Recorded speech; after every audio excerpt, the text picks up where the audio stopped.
and co. We have the single player games like the Street Fighter tournaments. Do we have any particular thing, or are we just entering free for all? Is there any, like, when we have any tournament, anything, is Nigeria just entering, or do we have any particular thing? Are we mission game people that we know we are having those team competitions, or is it the individual ones, the Street Fighter tournaments, or are we just everything? For the moment, the few communities we have, to the best of my knowledge, the ones under eSports Nigeria, we have for mobile gaming, we have Call of Duty Mobile, we have PUBG, we have Brawl Stars. For the consoles, I know we have FIFA, Mortal Kombat a little bit, Street Fighter a little bit, but the prominent ones that we've been able to represent Nigeria outside of Nigeria has been Call of Duty Mobile, PUBG. So it has been more of team efforts rather than it's been more of teamed games. There's FIFA also. Yeah, okay, and FIFA rather than single player games. Okay, to quickly add to what Ife has said, so in the world of esports, there are games that are 1v1, 2v2, 3v3, you know, meaning that, I mean, you have 3 people playing against 3 people. Yeah. For FIFA, there's 1v1 and there's also 11v11. If you are very familiar with the FIFA game, there is the feature called the FIFA Pro Clubs. And under that feature, you can have 11 real people play against another 11 real people. So what it means is, okay, so normally when you're playing a game, if it's 1v1, you are the one controlling the entire team. And then the AI, the artificial intelligence, is helping you to juggle the team. So you can pass, you are everybody. You are the goalkeeper that is passing to another defender, that is passing to the midfielder, to the striker who attempts to score. But under the pro clubs, 11v11, every character you see on the field is controlled by a real person. So I could be a midfielder. So there will be communication between us, and I'm speaking to the guy who I can see is currently holding the ball, probably, let's say, Ife, for instance. And I'm telling Ife, I'm in a good place. Ife, lob the pass to me, you know, and all of that. So you can actually play real like that, having a full team of people who are playing together, have substitute and all of those, and they are playing against another sort of people. So we see a lot of engagements in this area. And talking about international games like Namdi asked, yes, it's not only the PUBG and the likes. We've done FIFA. And just about 2 weeks ago, we concluded the maiden edition of the Afro-Caribbean eSports Invitational, where 7 African teams, Nigeria included, played against 7 other teams from the Caribbean. We were paired against St. Lucia. It's an island nation called St. Lucia. So there were 2 games that were played. There was FIFA and there was Mortal Kombat. And I'm happy to let you know that it was Nigeria alone that won both games, you know, for Africa. The other African countries either won one and lost the other, or lost both. But we won both games. And that was actually what tilted the game in the favor of Africa, because it wasn't a national thing. It was a continental thing. Either the Caribbean would win or Africa. So it was not something personal for Nigeria. So it was Nigeria who actually carried that weight and helped Africa to win that tournament. And so we're so excited about that, you know. Then also there was a PUBG tournament, PUBG mobile tournament I held recently called La Coupe d'Africana. And it brought together over 900 teams from Africa and over 5,000 players from all over Africa. The event was so prestigious that even Tencent Africa acknowledged it and said we're going to send presents to the winners of the event. So each country was asked to bring 8 teams. So Nigeria fielded 8 teams, you know, for that event. And that's the first time ever. We've been hearing about so many events all over the world. PMCO for Asia and the other teams like that, you don't get anything for Africa. So we said, you know what, if we keep waiting for these opportunities to come, they may not come. Let's do what we can do using what we have exactly where we are. So we put that event together, you know, with some of our guys from around Africa, and it was a massive success. And I'm happy to let you know also that at the end of the day, it was a Nigerian PUBG clan that won the event. You know, it spanned for about 6 weeks. You know, so you can see the kind of interactions, type of integrations that we have from not just within Nigeria, but from all over the world. And that's one thing that esports does.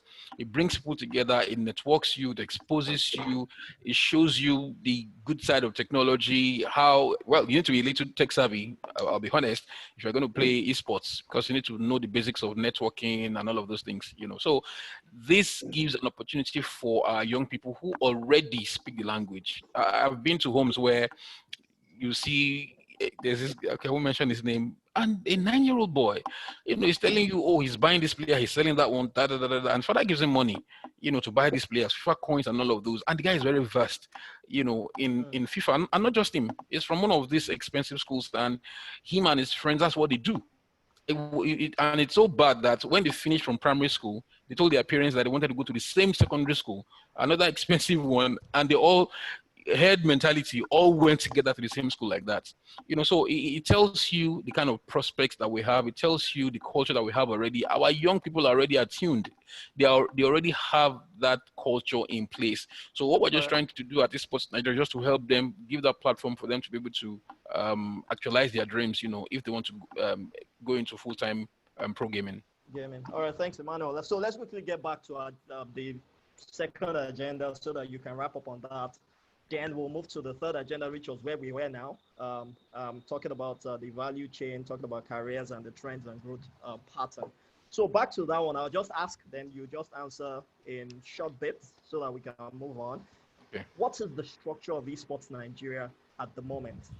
I mean, at the center, and how does it cascade to the grassroots? Because we know that's where some of these guys are. That's where we can even gather them. That's where we can catch them and say, oh, you've got the talent in this. Why don't you come and play at this level? And they keep moving like that from being local champions, as we say it on the streets, to, you know, national dominance, probably continental and international dominance. So what's the structure of eSports Nigeria at the moment from the federal level or national level, cascading it down to the local level? Okay, thank you. I'll very brief with that so that we don't take too much of our time. So eSports Nigeria is a non-profit and is open to everybody. We have an official policy. As long as you're Nigerian, you want to do gaming, you're welcome. So we have that in place. Then talking about the structure, we have a 29-man team. You know, I'm privileged to be the president. We have 2 vice presidents. We have directors, you know, who handle different tasks and responsibilities. Dr. Seed, popular Dr. Seed, is one of our vice presidents, you know, in charge of esports, who, I mean, he works with the other people. And in fact, one of them is here. I see Stephen Ojo. Stephen Ojo is also one of the officials at eSports Nigeria. And Ife also has strong ties, you know, to us. And we also have a board of trustees, you know, who also serve, you know, like our advisory board, you know, and we have the likes of Mr. Tunde Folawiyo, we have Audu Mekuri, you know, as members of the board. Mr. Folawiyo is actually our chairman, and Audu Mekuri is our vice chairman, you know, for the board. So, and among our excos, you know, at eSports Nigeria, we didn't just come together because we have the passion for gaming. Many of us are professionals. I dare say all of us. You know, we have medical doctors in our midst. Dr. Sid, for instance, is not a doctor. It's not a stage name. He's actually a doctor. Yes, is a he studied dentistry, so he's a doctor. And our treasurer is a chartered accountant. You know, she's not just somebody who just gave the title. She's a chartered accountant. So we try to run the organization as best as possible, global standards, you know, and yeah. So, and there's that openness also. You come to us, you ask any question, we are open, and, you know, we give you all the information that you may so require.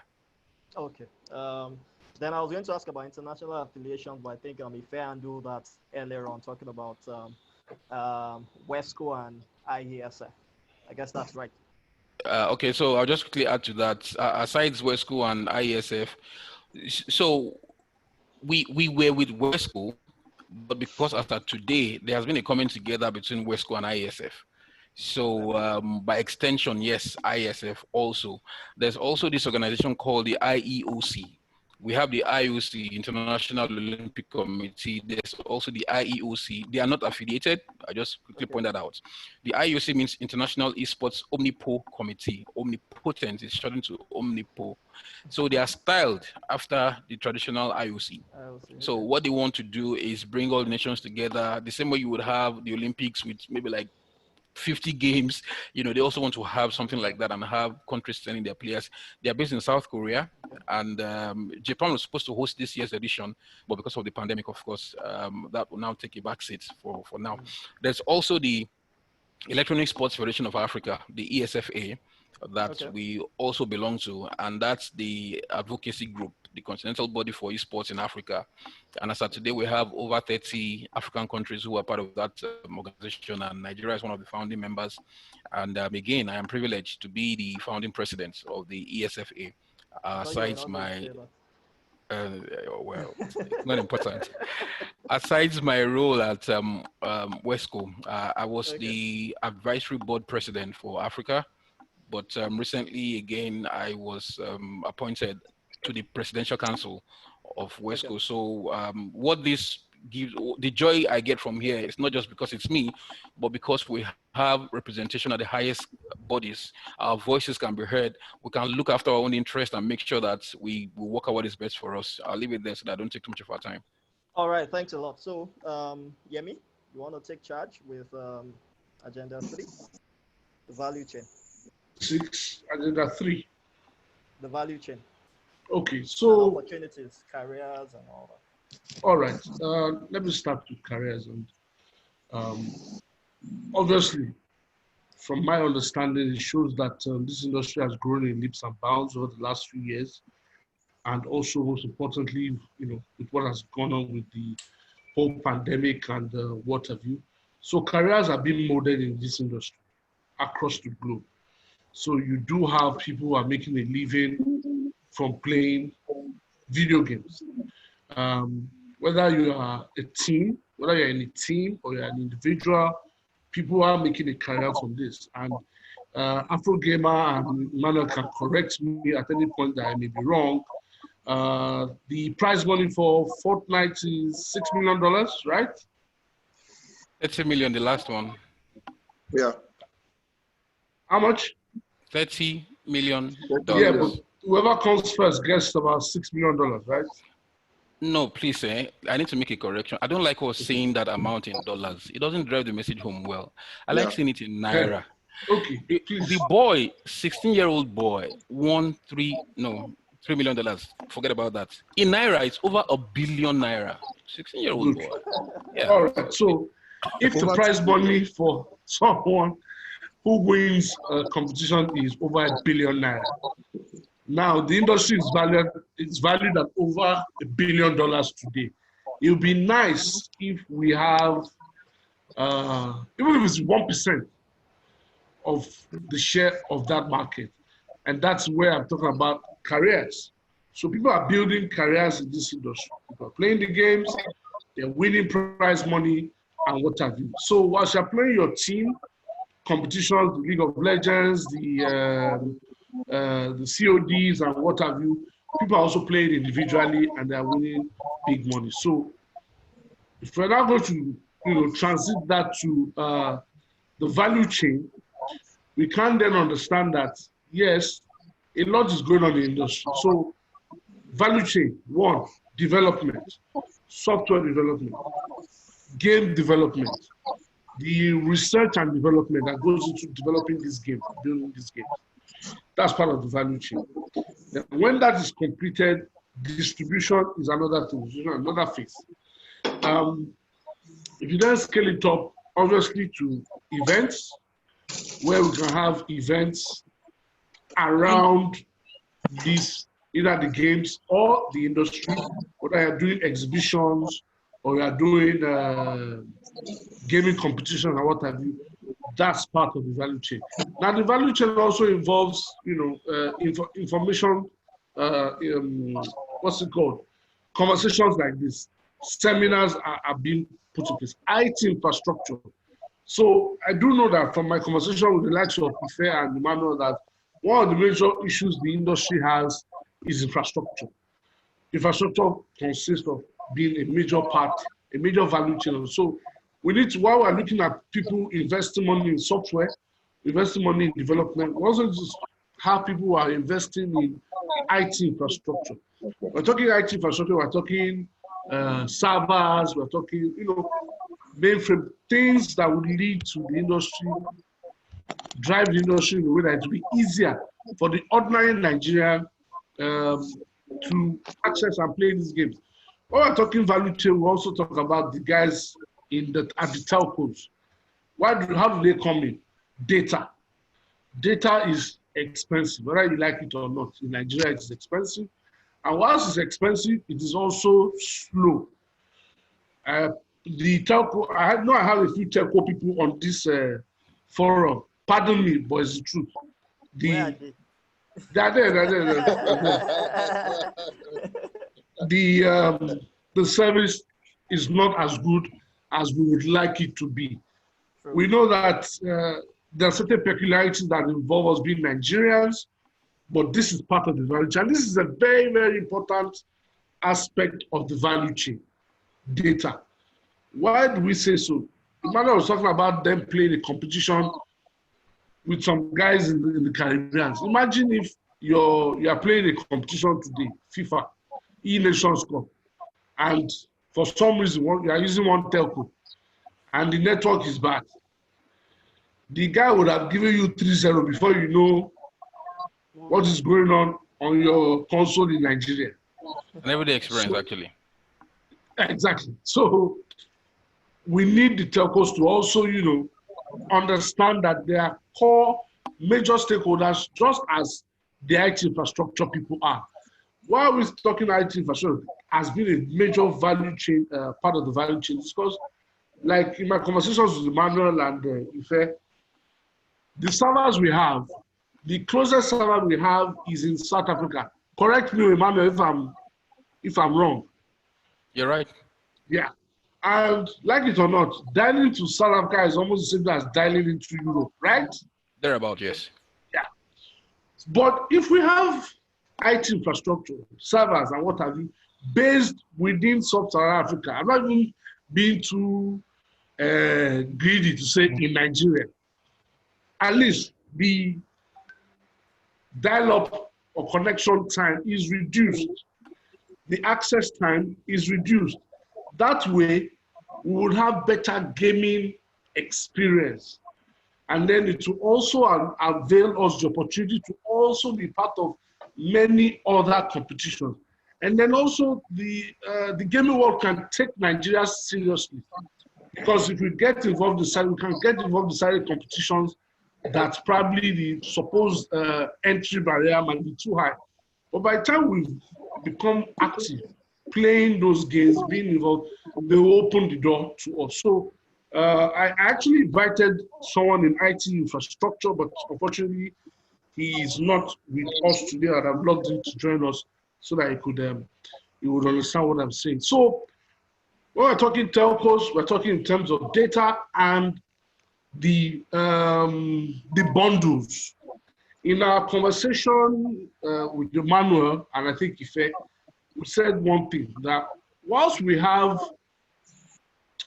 binge bundles, streaming bundles, maybe the telcos have to also start thinking of gaming bundles, because that is where the industry is.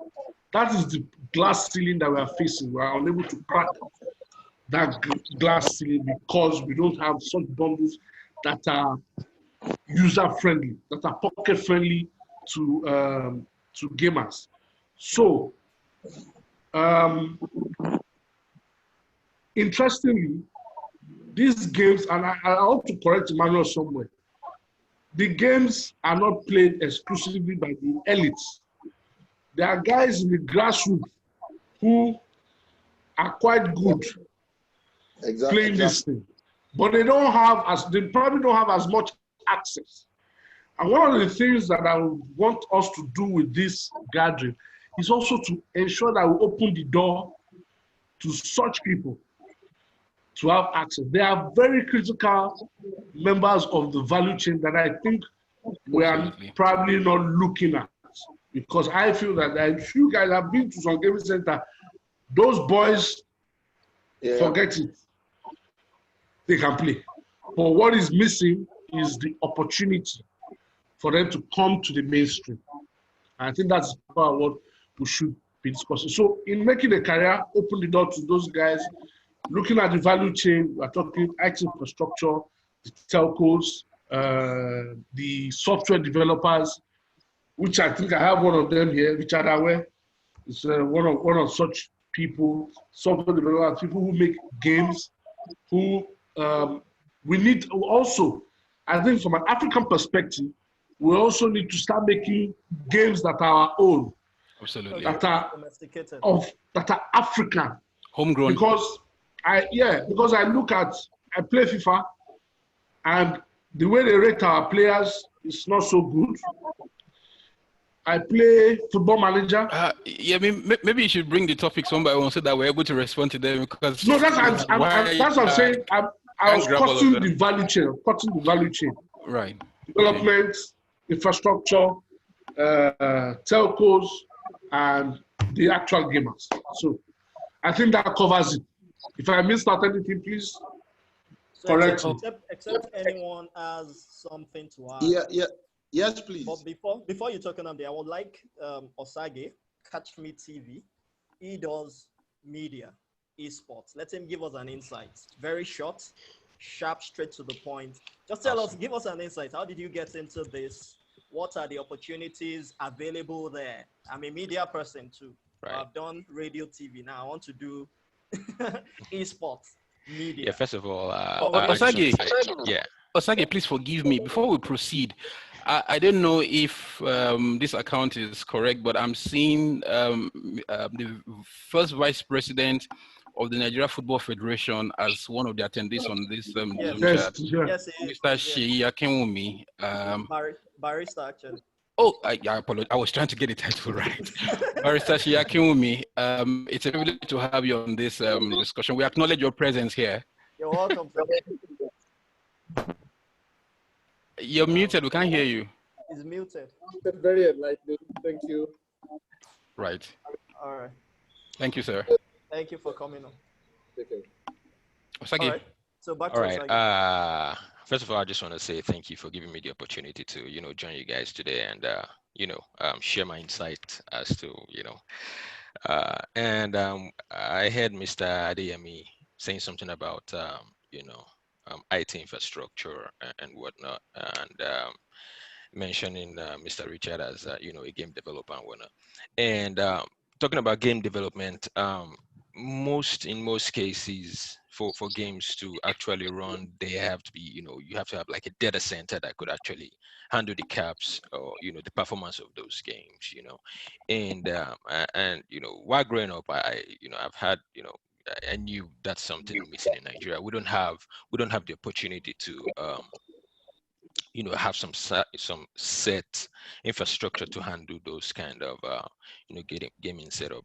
I went into gaming before branching into esports, and while gaming and while playing in esports and whatnot, most cases it's classified as streaming, and streaming is branching to two different segments. Either you do that for fun or you actually do that for, being competitive. And in my case of being a content creator, it's very competitive. I've been hearing a whole lot about COD, FIFA. I'm an avid FIFA player. Attended a couple of competitions just for that, and streaming in a sense, hearing a whole lot of youths having the ability to actually play lots of wonderful games and whatnot, then a setup of talent management should be in place. When I say talent management is you want to know this set of individuals. You want to recognize this set of individuals that are pretty good at what they do. At that point, you have individuals that could actually, represent different gaming activities or different gaming events or different esport events, or or what we might call it. It took me a while to actually be partnered with Microsoft. It takes a whole lot. They tend to look at how professional you are before they actually partner with you. And I would say I'm the only Nigerian partnered with Microsoft when it comes to streaming and whatnot. The other Nigerian that I know is partnered with Twitch, and that should be Chubo. A majority of you guys actually know him. And so streaming in a sense, what I do in most cases is I try to uh, communicate with individuals that really want to get into the world of esports. And most people tend to go through being involved by actually playing those games, and whatnot, trying to build their community. I was speaking with Docs, I would say about yesterday, and because I watch his stream a lot. Technically, I just log in his stream, and when I mean log, I just watch and try to understand how he showcase himself and whatnot.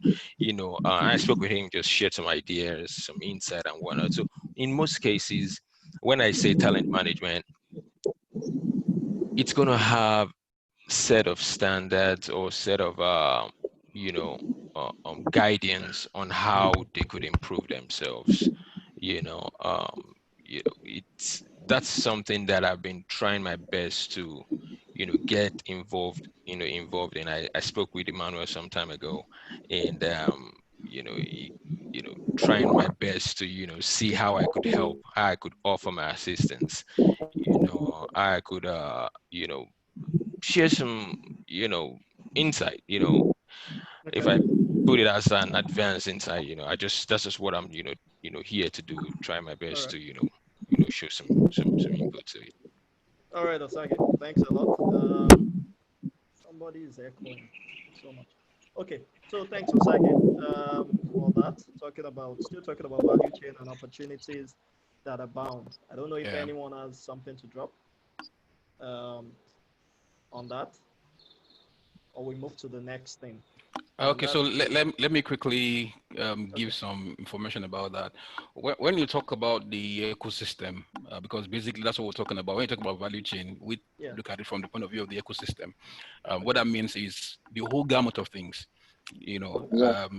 A gamer cannot exist alone. The same way a Messi or a Ronaldo don't just come to the field and start playing, because if you look at the things that have happened, in the background, their dietitian, their trainer, their physiologist, and all of those, there's a lot of work that goes in there.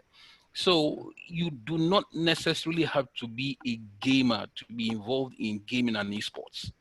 That's Okay. what I'm trying to establish.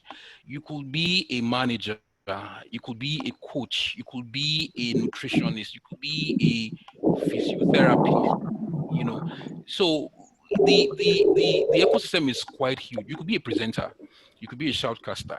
Someone like Shayo, for instance, he has an idea of gaming. He's not totally strange to it, but see what he's doing, bringing everybody together. That's one another aspect. You could be a business developer, you could be in HR, recruiting esports gamers, you could be a Yeah. mental coach, a TV producer, a stream director, and all of those things. When I talk about these things, I always liken it to Nollywood, because as of today, apart from the fact I gave about it being the second largest movie industry by volume in the world, Nollywood is also, wait for this, the second largest employer of labor in Nigeria after agriculture. Agriculture is an industry that has the most number of Nigerians, in that industry. Nollywood is Involved. another Yeah. one. And guess what? If you check the percentage of those who are the actors and actresses in Nollywood, I'm not sure they're up to 50%, maybe like 30 or 40. But you have the graphics guy, the video guy, the costume, the Yes, it makeup, does. So it's the same way also. The ecosystem for esports is huge. a gamer is just maybe a small part of, maybe the most important, quite all right, because that's what everybody comes to watch. But of course, you have an event manager who is managing the event full time, and you have vendors also. You are running your event. Somebody's providing the mega screen you're using. Somebody's coming to sell food and snacks. Somebody's designing the jerseys, the apparels, and all of. So I tell people this thing can affect very positively the GDP of Nigeria as a whole. As I speak to you today, there are so many people who are making inquiries about Africa and about Nigeria because they want to come in. They are seeing the prospects. For the love of God, we are 200 million people. Our youths are over 130 million. So imagine doing a transaction that everybody loves in that regard. And I mean, the sky is just the limit. For the sake of time, I'll just stop there so that we can go on to other things. But I want to just give you an idea so that you can imagine how humongous this is. And sorry. Hello. I just want to add something. Hello. Yeah, Steven, go on. Yeah. So just to add to what everybody has been saying. So I did a webinar a while back where I brought a platform called Hitmarker.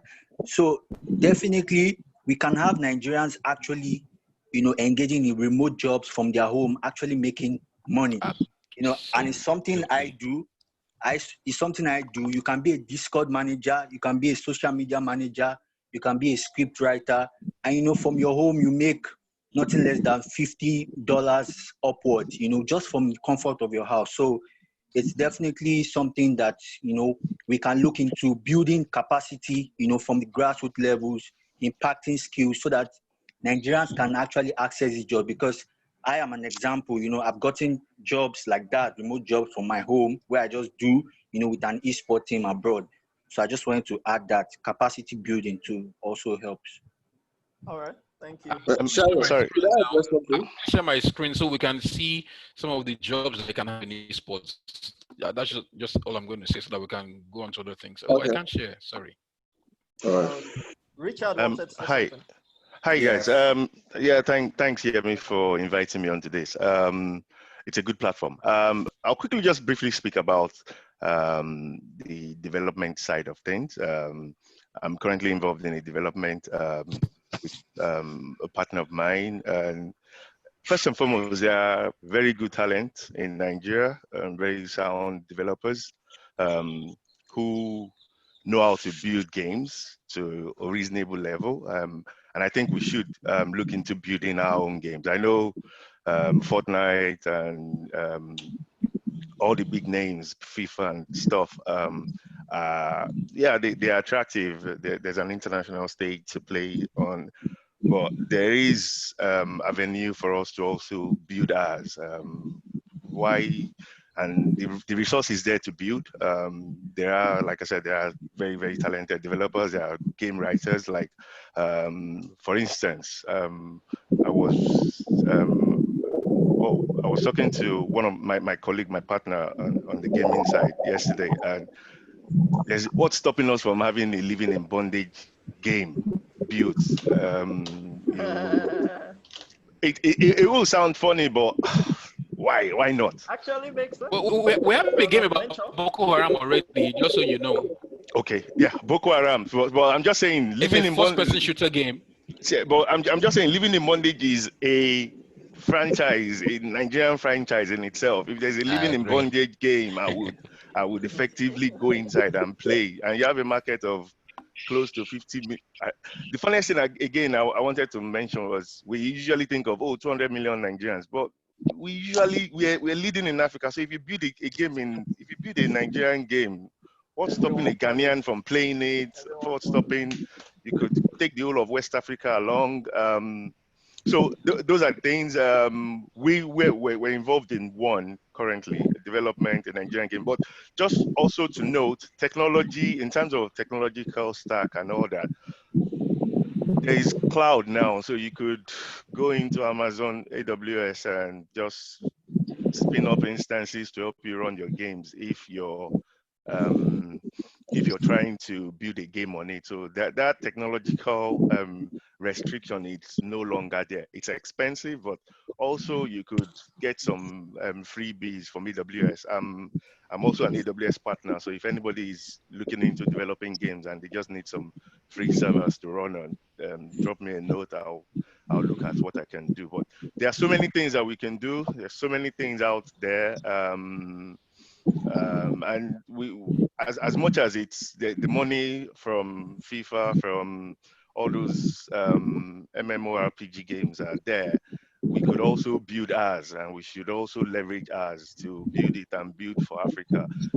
I hear we always complain, oh, FIFA is not adding us to, it's not adding Nigeria to a certain game or something. But if there's a game doing so well in Africa and everybody's playing, it's available on mobile, it's, no matter what format is it, even if it's as simple as Snake that is on those old phones that we had, there's nothing stopping us. And while I don't know if anybody grew up in Surulere, but I grew up in Surulere, and there was Mario around every corner. Then somebody would bring a Sega Mega Drive, a black and white TV, and people would play for money.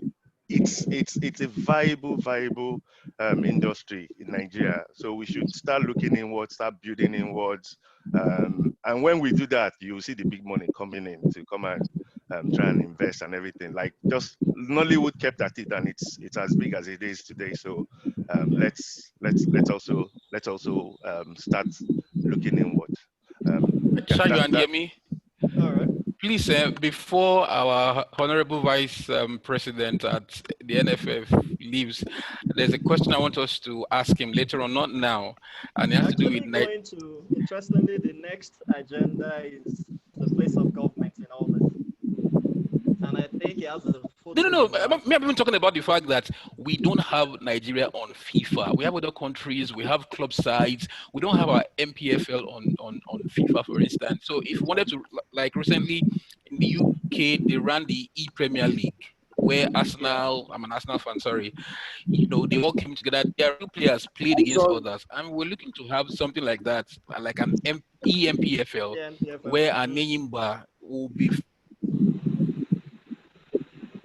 Emmanuel is up again. Yeah, if I can chip into that, I don't know if you guys can hear me. In most cases, since I play FIFA a lot, I've literally tried to be an e-game changer with FIFA actually, and I asked that same question, and it falls down into licensing, and when licensing comes into effect, it has to go through the soccer body of Nigeria. We call it football, sorry, but here it's called soccer, so I'm pretty used to it. The soccer body of Nigeria has to, they have to, approve such licensing before I think Nigeria will even, get on FIFA. That's just my simple input to that. All right. Thanks, and I'm sure we are. Do you want him to answer why we're not on FIFA?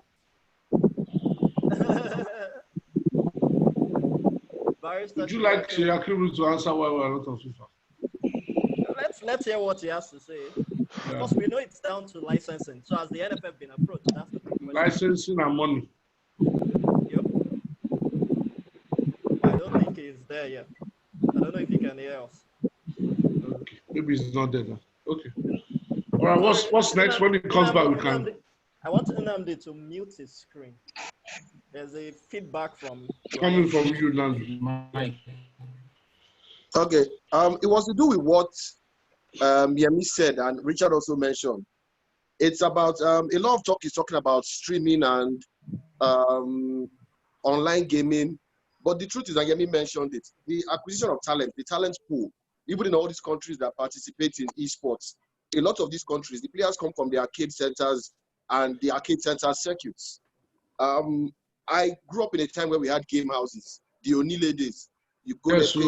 That's what Richard was talking about. You play your Super Nintendo or you play your PS. Even when you had a game in the house, you take your part to game center. So the question now is, and this is with regards to the value chain and ecosystem, there's a whole opportunity in smaller circuit competitions that build up to regionals, that build up to nationals, and act as trial runs to make it into big teams. So is there any sort of, is there any symbiosis between the eSports bodies, the registered ones, and maybe whatever is left of the arcade centers, which are mostly in the informal sector. We don't have any, I don't know if we have any video game house association, like we used to have the video club association, you know. Is there a body like that? Is there a way to capture them? Because instead of wasting, well, I think of it as wasting because of my own money inclined background. But if you're going to request for talent or look for talent, the best way is from these game houses. Is there any plan for that at all? Any plan? So that even at any level, the local guy with a game center in your area where you play FIFA can be a port of call to even affect your ranking and how quickly you make it onto the pro circuits. All right, Emmanuel. Nnamdi, thanks for that question. And I think we would take the answer or response to it at the end, Yemi, when we're talking about the next steps. And I think this falls under what we said about bottom up or top to bottom, whichever way we want to approach getting things done. So thanks for the question, Nnamdi. Nnamdi, you can mute your mic while you are off. You can mute your mic. There's a feedback from you, yes. So the next thing now, we're talking about what role can or will government play in this esports wave? Big question. Policies and legislation, infrastructure, enabling environment. I know someone like Yemi, let me throw him under the bus, is anti-government. And I've challenged him that, so when I become a commissioner tomorrow, you will say, oh, Shai is no more my friend. No, we can't do that. We need Shayo, I am not anti-government. Let me clear the air here. Don't throw me under the bus.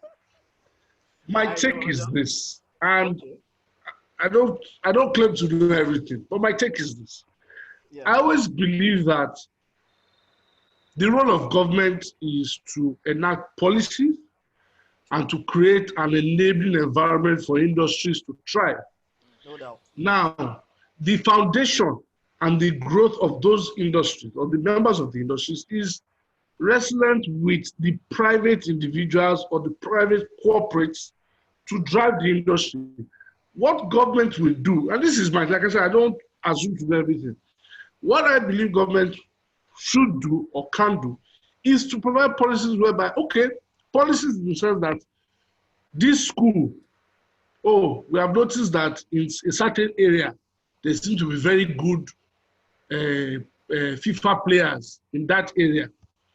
Let's encourage them by providing infrastructure to support that area to develop more talent.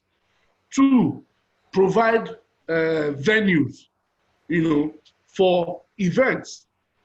3, provide infrastructure.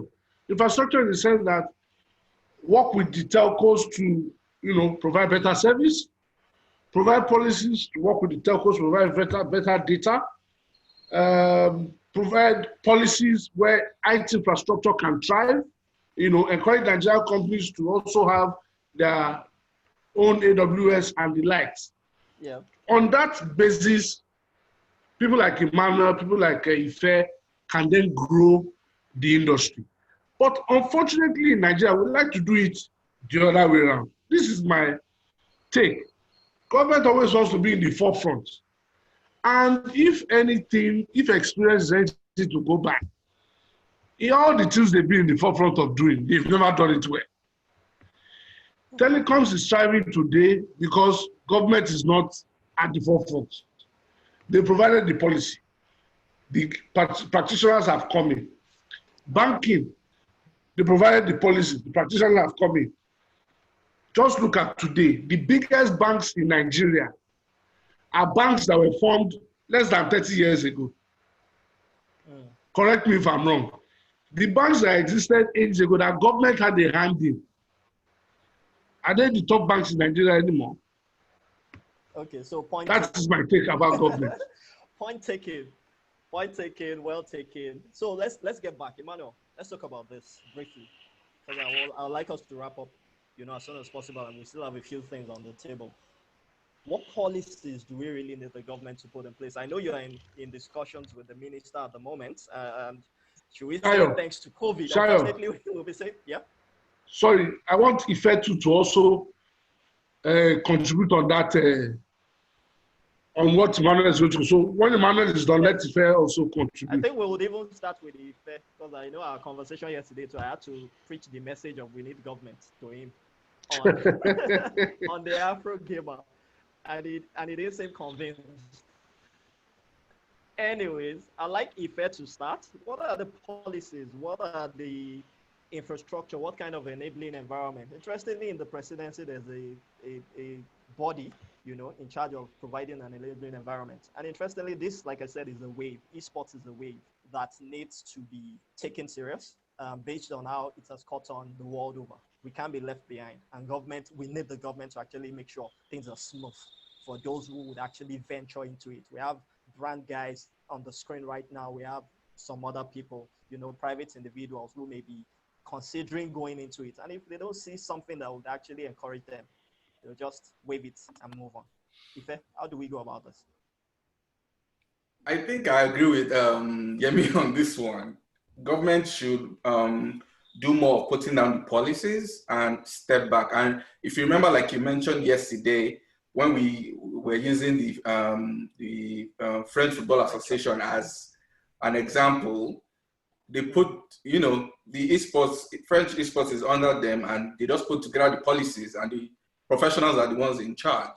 So in this case, I think the Nigerian government should do the same.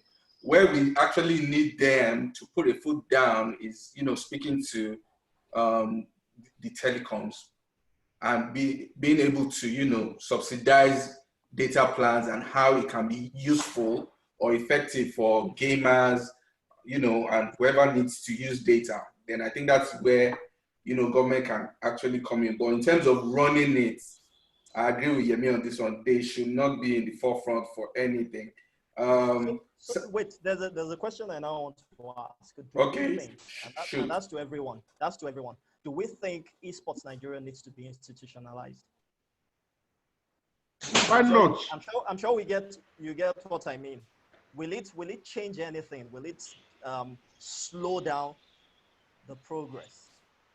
Will it hamper the developments we've had because the guys who are there are no administrative bottlenecks, and it's just people who understand what's next and what we want to do and move on with it. But before Emmanuel comes in, Barrister Sheyi Akiwumi is here. And so there was a question earlier on if the NFF, during your time as the VP, has ever had an approach from FIFA for licensing in the FIFA game. Because over the years now, I don't know how many years now, maybe the guys know, for like 4 years that I'm aware of, Nigeria hasn't been on the FIFA game. The Nigerian league doesn't feature in the Super Eagles, importantly, the Super Eagles. Yeah, the Super Eagles and of course the league. Yes, I heard the question, but you see all the problems that you have enumerated earlier here are real in terms of the proper football that we play, and we need to be careful of taking too much on. We haven't been approached, but we haven't approached them either. And we're in the infancy of e-gaming and e-sports in Nigeria. We thought, at least I thought, that, because I'm very interested in this, that if we added that on, we're looking for even more trouble. So we need to get out, because we have the major problem with esports, apart from anything else, is what you've said about the bandwidth, the telecoms. It's extremely difficult. Believe it or not, I've had a discussion with two of the telecom MDs about this, with regards to esports and e-gaming generally. Their response, basically, what I gathered was, we can't take out esports because we can't, we have to roll out as we roll out for Nigeria. So go and talk to the government, they know what the problems are. So I think we really need to be careful about how far we expect institutions like ours to go. We don't have the capacity at the moment. And unfortunately, the esports environment, which leads into another question you asked, is not institutionalized as well as, at least as well as it should be. I've got a few approaches. Somebody, Ikechuku, I can't remember his surname now, I think Kwe something, even came to my office a few weeks ago or a few months ago. We discussed this about an eSports elite group. And I see that, you know, the same way in my other world, you know, when you go to NBA, International Bar Association conferences, they speak about our head, right?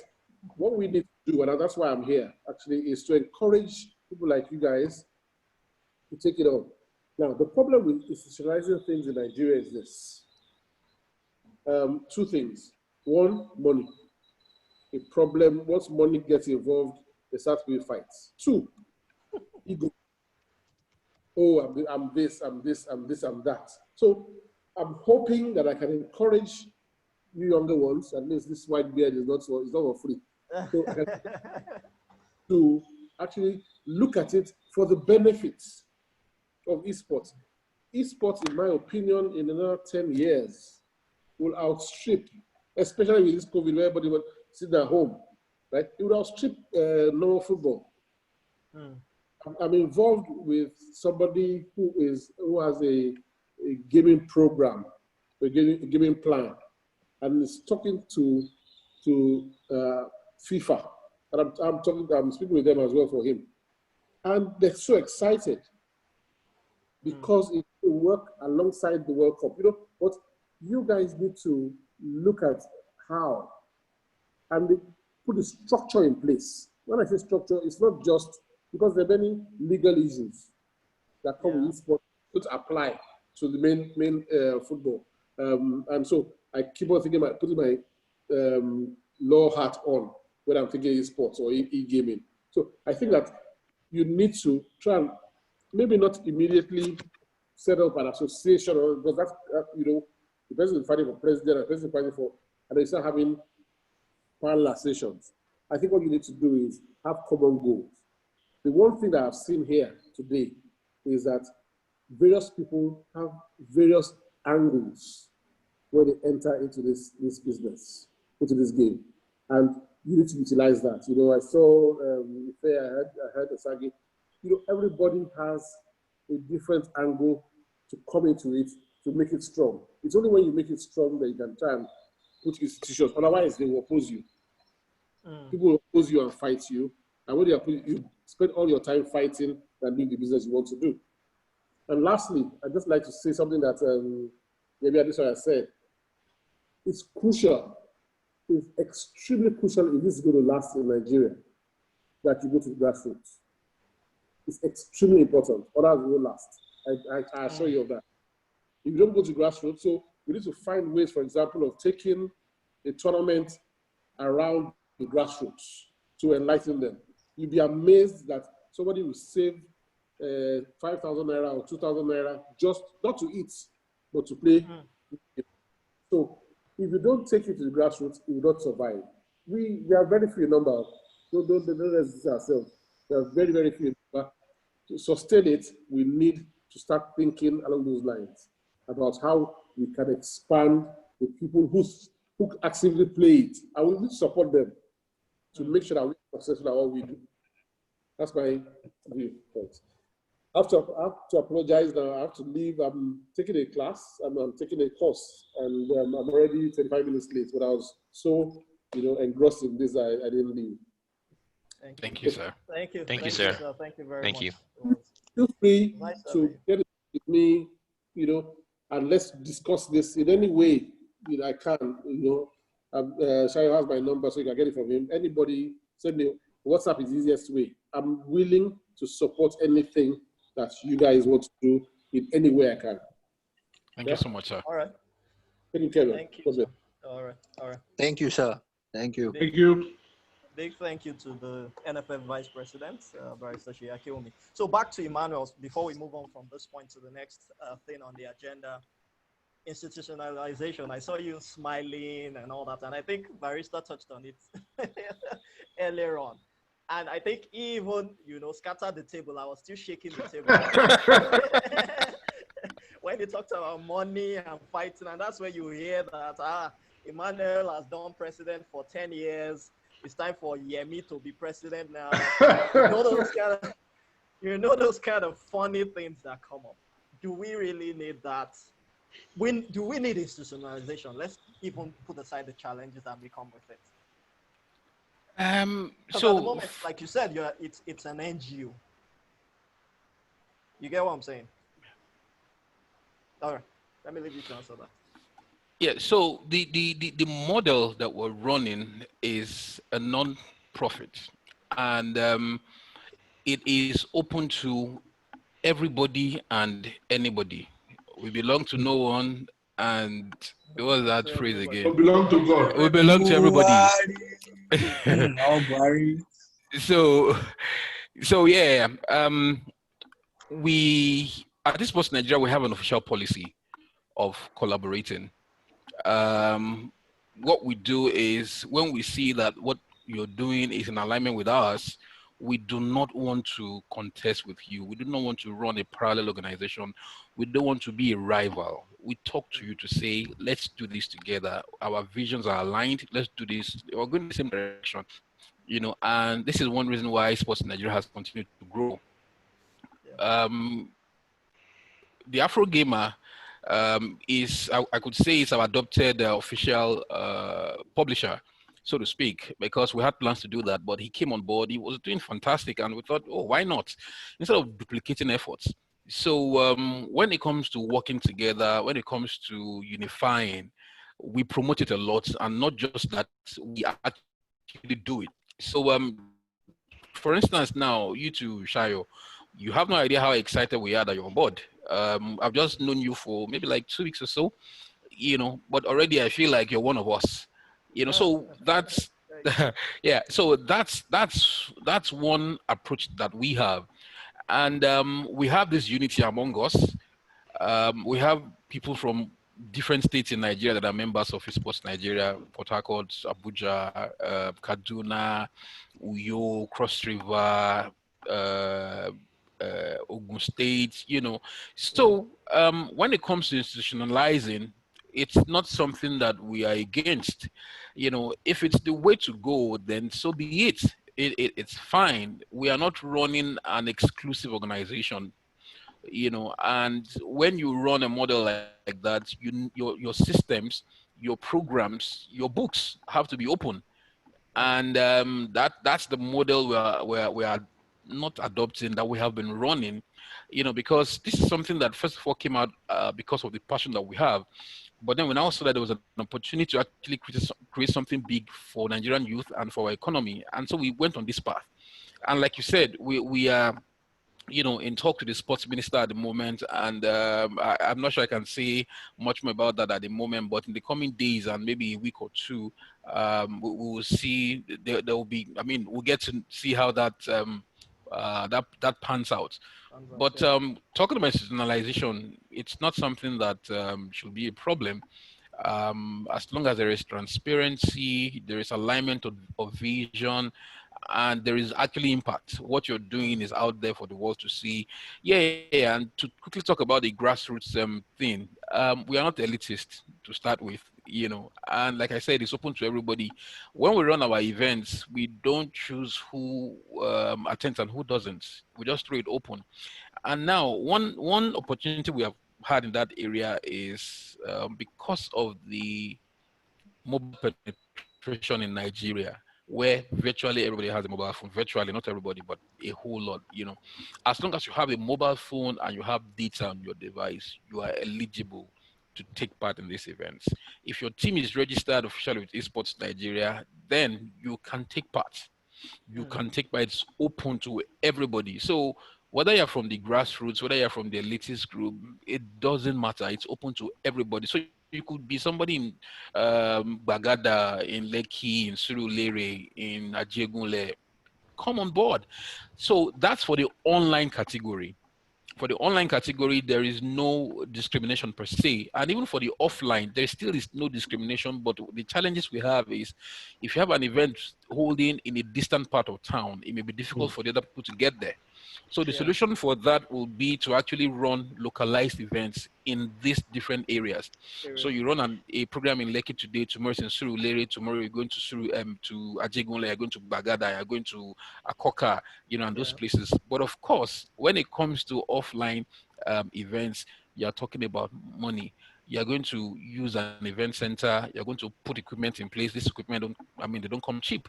You want to get a caster, you need to get banned. Some of the challenges lie with running offline events. So that's why it looks like the grassroots are being left out. But no, not at all. It's just the cost of putting those events together in their localities that is the challenge. If we get proper sponsorship, we get the funding that is needed. Of course, we want to touch not just in Lagos alone, but everywhere in Nigeria. And then talking about the government policies, yes, it was well addressed. We need the right policies to be in place. And honestly, I'm saying this in the public domain, we are very fortunate to have the sports minister that we have today. He's a very intelligent and progressive person who actually has a program, a vision for the youth. There is a digital training program that is currently holding, in conjunction with IBM, that the minister, brought about, to train Nigerian youth for them to acquire digital skills. And also, we are looking to, in the same vein, also have programs that have to do with eSports, eSports and gaming, so that we can bring many more Nigerians into that scene for them to see what opportunities are there and where they can fit in. So we see a minister who is pro-youth. He actually wants to do the work. He wants to make a name for himself. And honestly, we are ready to work, with anybody and everybody, to make sure that we get this done in Nigeria. He's such a blessing to us, I must say. All right. Nice sorry, Emmanuel, yes, please. Yeah, can I ask this? Okay, so what's the process of registering a team, an esports team under eSports Nigeria? What is the process? Because if it is closed, you say it's open. If it's open, obviously, you will get more guys. I can be sitting in Bagada and decide to, build a team within my locality that if there's a game, if there's a competition in VI, I, as quote-unquote team owner, can get my team to, such a game or provide the facilities for them to play online. And also, what's the process? Is it an open process, or is there a closed process where you have to go through some vetting and all? So maybe you take us through the process of owning an esports team in Nigeria. Okay, so two things: owning an esports team, and also number two, joining esports in Nigeria. So to own an esports team is easy and at the same time difficult. You can raise a team if you know a group of gifted, talented gamers. You could bring them together and say, okay, guys, we want to create a team. So I also have a personal esports organization. And what I did then was I actually registered it, with the CAC. So it's a legal entity as we speak today. So it's running as a business, as it's not a not-for-profit, it's a for-profit organization. So now that I don't want to mention the name, so it won't look like I'm using this medium to project it. No, that organization, we'll just send you the bill. So that organization today has roosters, and I'm seeing our in-game leader for PUBG here. So we have this organization. Mention his name now. Are you afraid to mention his name? So that you won't send me bill. So that we don't put him. Yeah, so I don't put him. That's another one again. Yeah, so we have PUBG, we have League of Legends, we have Call of Duty, we have Brawl Stars. So what we try to do, I'm very honest with you, is we try to tell people to do the same thing, so that I will admit at the same time that it's difficult. So at the moment, there's a relaxation of that rule. But the minimum requirement is that, of course, you send there's a form to fill, and of course, all the information that you may need to give us, they are there. You input your response, and then it is checked. So minimum requirements, at least for now, is you have a team you know what game you want to play. You must have social media presence because, of course, at the same time, we want to keep projecting what we're doing, in esports so that we can tell our stories to the world. Social media presence, you must have your branding in place. So you have the name of your team, you have the logo, you have your social media platforms. If you have a website, fantastic. If you don't, we advise you do, but if you don't, it's not a deal breaker. So once you have all of these things in place, you can register and we will admit you. So you can see that even the rules are not stringent. It's just so that there is some form of order, just so that nobody just jumps and is doing whatever they want to do. We have a specialized arm for leagues. So there is eSports Nigeria, there is NGESL, the Nigeria Sports League. So the same way you have the football management, I can't remember that name very well, for the traditional football, there is a league management arm that manages the league in Nigeria for football. NFF and LMC. LMC, thank you. League Management Council, I think. Company. So company, thank you. So the same way we have NGESL, just so that there is a separation. The league is running, and then the administrative part of the eSports Nigeria is also running. So everybody who wants to register will be discussing with the NGESL, nothing to do with eSports Nigeria. So it's just one of the ways we're trying to put a structure in place and make sure that we allow as many people as possible to come on board. Now, we have 5 games as of today. There are so many discussions, people sending messages to say, okay, I played this game. Why is this game not having a league and all of that? So as we get those requests, and once we have a large enough community, we create a league to address that community also, because we also have as our policy, leave no one behind. As many people who want to play and they have a large enough community, they form a quorum, so to speak, you can be a part of, we can create a special league for you to be able to run and play against yourselves in that particular league. All right. Thanks a lot, Emmanuel. We need to be out of here before 5 o'clock. Interestingly, the next thing on the agenda, I wanted a friend, I can call him a friend now, who wanted to tune in from the UK. He runs Palmer Sports. He's lectured in esports before now. I'd have just loved him to share the light on, what's operational out there. He's lectured in esports in UK, Peru, and one other country. But then he's not with us here, so we'll just move to the next thing. And maybe Jiboye.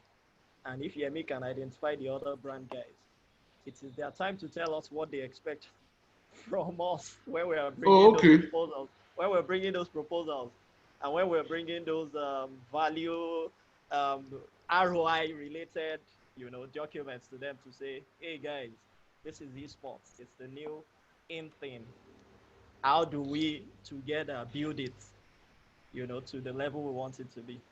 And I see Jiboye's mic is on already. So Jiboye, you want to tell us something? Okay. Jibril doesn't have plenty things to say, but we don't even need much. Just tell us, as long as we get the money. My Oga will soon talk. Fumi will soon talk. She'll talk now. But I'll give you some context. So Fumi has gone off. Don't worry. Oh, she has gone off. Esports is nice. I play games myself, so I see a lot of opportunity there. But when you also bring the proposals, first things first, don't take it to alcohol companies, because they have rules and regulations that don't allow them support stuff like that. So, for example, I'll tell you, in the Diageo marketing code, you're not allowed to advertise where 70% of the audience are under 18, legal drinking age. So if you are 70% are under 18, that's why billboards as well can be in schools. Billboards can be around schools, can be around bus stops where you have schools. So even the Malta Guinness cannot support that kind of thing. It's part of the. Are you serious? Yeah. Malta Guinness can't. Yeah, Malta Guinness can't. Why can't Malta Guinness do it? Because the name is a variant of Guinness. So if a child sees Malta Guinness, but it's a big thing that the brand has to follow. I don't blame the brand because because of sanctions. A lot of countries are now have gone dark. You can't advertise alcohol whatsoever. So because Nigeria too wants to do that, that's why they say they want to turn Nigeria to a Sharia country. The tobacco companies can't advertise today. So for companies like Diageo, they will really, really take it like, please don't let us lose this opportunity. And the advertising world will actually lose a lot if our quality stop advertising. Well, that's Diageo for now. I've sponsored a Comic-Con tournament that I gave at the PS4, I think 4 years ago at Freedom Park. I think with the proposal, why the proposal got us was they had a niche audience and they spoke about the audience. They didn't start telling me, oh, you're going to open 50 accounts, you're going to do this. It was about what they were doing, and I looked at the way I could tap into it. A lot of people come to you and think they can solve your problem. You really cannot solve my problem with your product. You can solve your own problem. In you solving my problem, is there a value for me there? Red Bull advertises because it's like it's where they play in. They play in extreme sports is their answer. So do I think banks can sponsor esports? Definitely, banks can own teams. Banks can own teams, and you can now have people as role models. So if I think about it and I said, okay, a GT Create account, for example, when this guy wins money, this guy can be a GT Create ambassador. Yeah. I can think of him as a GT Create ambassador. When you're not talking of team of 11, you can tell the bank to sponsor the team.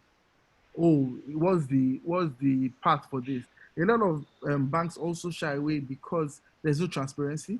A lot of companies, not only banks, there's never transparency. Let me not say that. There's never transparency in what you're getting and what you're getting into.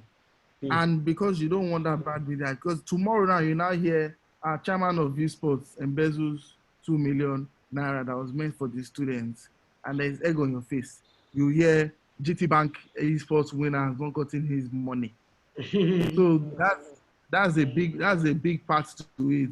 Principal's Cup was being sponsored for a long time, but you know what? The government never held their own part of they never fulfilled their own part of the bargain. It was after this competition, what do you do to these students? The league is non-functional. Ode, what's his name? Yes, what's his first name? Stephen Ode of Principal's Cup. And by the time we got to the league, when he was doing well, nothing was mentioned. There was nothing in it for the bank that bankrolled Principal's Cup that he did well. He was a high school scorer. He was a winner. Only the bank spoke about it. When people want to speak about Principal's Cup, they say, oh, no, you guys didn't pay enough money. We won't mention your name as a brand. So banks, their fingers have been beaten. Other brands have not gotten bang for their buck. If you go and meet Nine Mobile tomorrow and talk about esports, about playing, owning a Twitch channel, if you look at the whole funnel, there's so much money they can make. People watch Twitch all day long. All day long, learning how to play this game. Yeah. So when you go to companies like that, I think what you should look at the whole value chain and say, if we support this guy, he doesn't have to win. Let it get him on the world stage. This is our plan for PR. It's not just your money. We are putting our money into. This is our plan for PR. One, when we get to the world stage, this guy is going, the jacket is wearing has your logo. As little as that, these are the brands on there. We have potential talent. This is how he trains, but not just someone that comes and says, oh, fluke, he wins today. I like that Comic-Con one because you could see those guys had a community, and if you go on their community, they were so engaging. That day, there was so many things going on there. There was a FIFA competition. It was so orderly. It was not rowdy. I don't think we reached more than 300 people, Joe, but you know what? We reached 300 people who listened, not 300 fake people. You know, some guys will do concerts and they'll bring screamers. Screamers will be in the front screaming. At the back, nothing. No activity. So there's a difference in the market there and the market here. If you can build it, fantastic. If you want someone to go with you the long mile, at the end of the day, I think fantastic. But is there something in it? Definitely there's something in it. How big can you charge for it now? I'm not sure. Everybody has it at the back of their minds. Is there an alternative to normal football now? It will be because now that well, not entirely, but a lot of children are getting into it. A lot of children are getting into it. A lot of money to be made. They are getting, or they've been in it for a while. No, so there's been in it. There are different ways. There are different, I've been playing video games since I've been 6 years old. I still play video games today. All my siblings, we all have at least one PlayStation. My brother even has PlayStation and Xbox 360. Sorry, Xbox One. He's 41 years old. Being in it and playing is different things. Is there an opportunity to create a Twitch for Nigeria? Because now people want to learn how to play. To get access to buying, you said you have you were talking at the beginning, Lucky, Emmanuel, you were talking about someone who the dad used to pay for him to buy coins. For Fortnite. To do that, do you know what he has to go through? To buy coins on FIFA, do you know what he has to go through? Today, I helped at least 6 of my friends renew their PlayStation Plus, because to buy it, you can't use your card in Nigeria. You can't use your card in Nigeria. To buy FIFA points, you can't use your card in Nigeria. You have to buy gift cards. Either I help them pay on Amazon because I have a UK account, or I use my UK card. So even the barrier to getting to play, I think, is one of the things we need to solve. Is that one of the things I'm proposing to banks to say, guys, there is this volume of people. PlayStation, people pay for PlayStation. You can't even say you're from Nigeria. You have to choose UK or US. And I use UK. Yeah. If I can just drop in on that, J-Boy, I think that's where the thing about the government comes in. The task before, and this is to Emmanuel also, the task before the minister goes beyond just the sports angle. We need interministerial interactions. I was talking about the NCC. I think it was with Yemi or Ife. I can't remember now. We need to see the NCC needs to put the telcos right. Yes, we know there are challenges, but there's still ways they can get these things done, and they can put things right. The minister, like he mentioned, needs to talk to, is this CBN? Is it someone at the finance ministry to ensure that things smooth? Shayo. Yeah, I'm listening to you. Yeah, I get what you're saying, but you see, I told Emmanuel one thing the first time it was on my Twitter show, Gaming Today. I told him, I said, maybe one thing that should be done is to have like an exhibition with everybody present. All stakeholders. CBN, all stakeholders, NCC, from government, telcos, private sector, TV, IT, media. everybody in one place. You're having master classes on one side, you're having a conference, you're having a seminar, and they're getting to see that, oh, there's a thriving industry. So you are there to engage them one-on-one. You are telling the guys from the banks, or say, oh, GT Bank, Zenith Bank, this bank, that bank. See, we need you to do something about your cards. Your cards should be accessible to do X, Y, Z. This is the potential. So when they see the amount of people that attend that kind of exhibition, it tells them that, oh, okay, there's something here. When the telcos attend such a condition, oh, you mean this? Because whether you like it or not, for a lot of people, and I'm saying corporate, many people still consider this eSports as just people playing game. Leisure, yeah. They just think as this is just game they're playing. A lot of people do not understand that this is a huge industry. That if, like Jimmy said, the numbers are there. If you're able to show XYZ band, that look, these are the numbers. Attach money to, okay, if team XYZ goes and is playing League of Legends now, right? And it's going to be shown on Twitch. Twitch has about 15 million viewers a day. Am I right?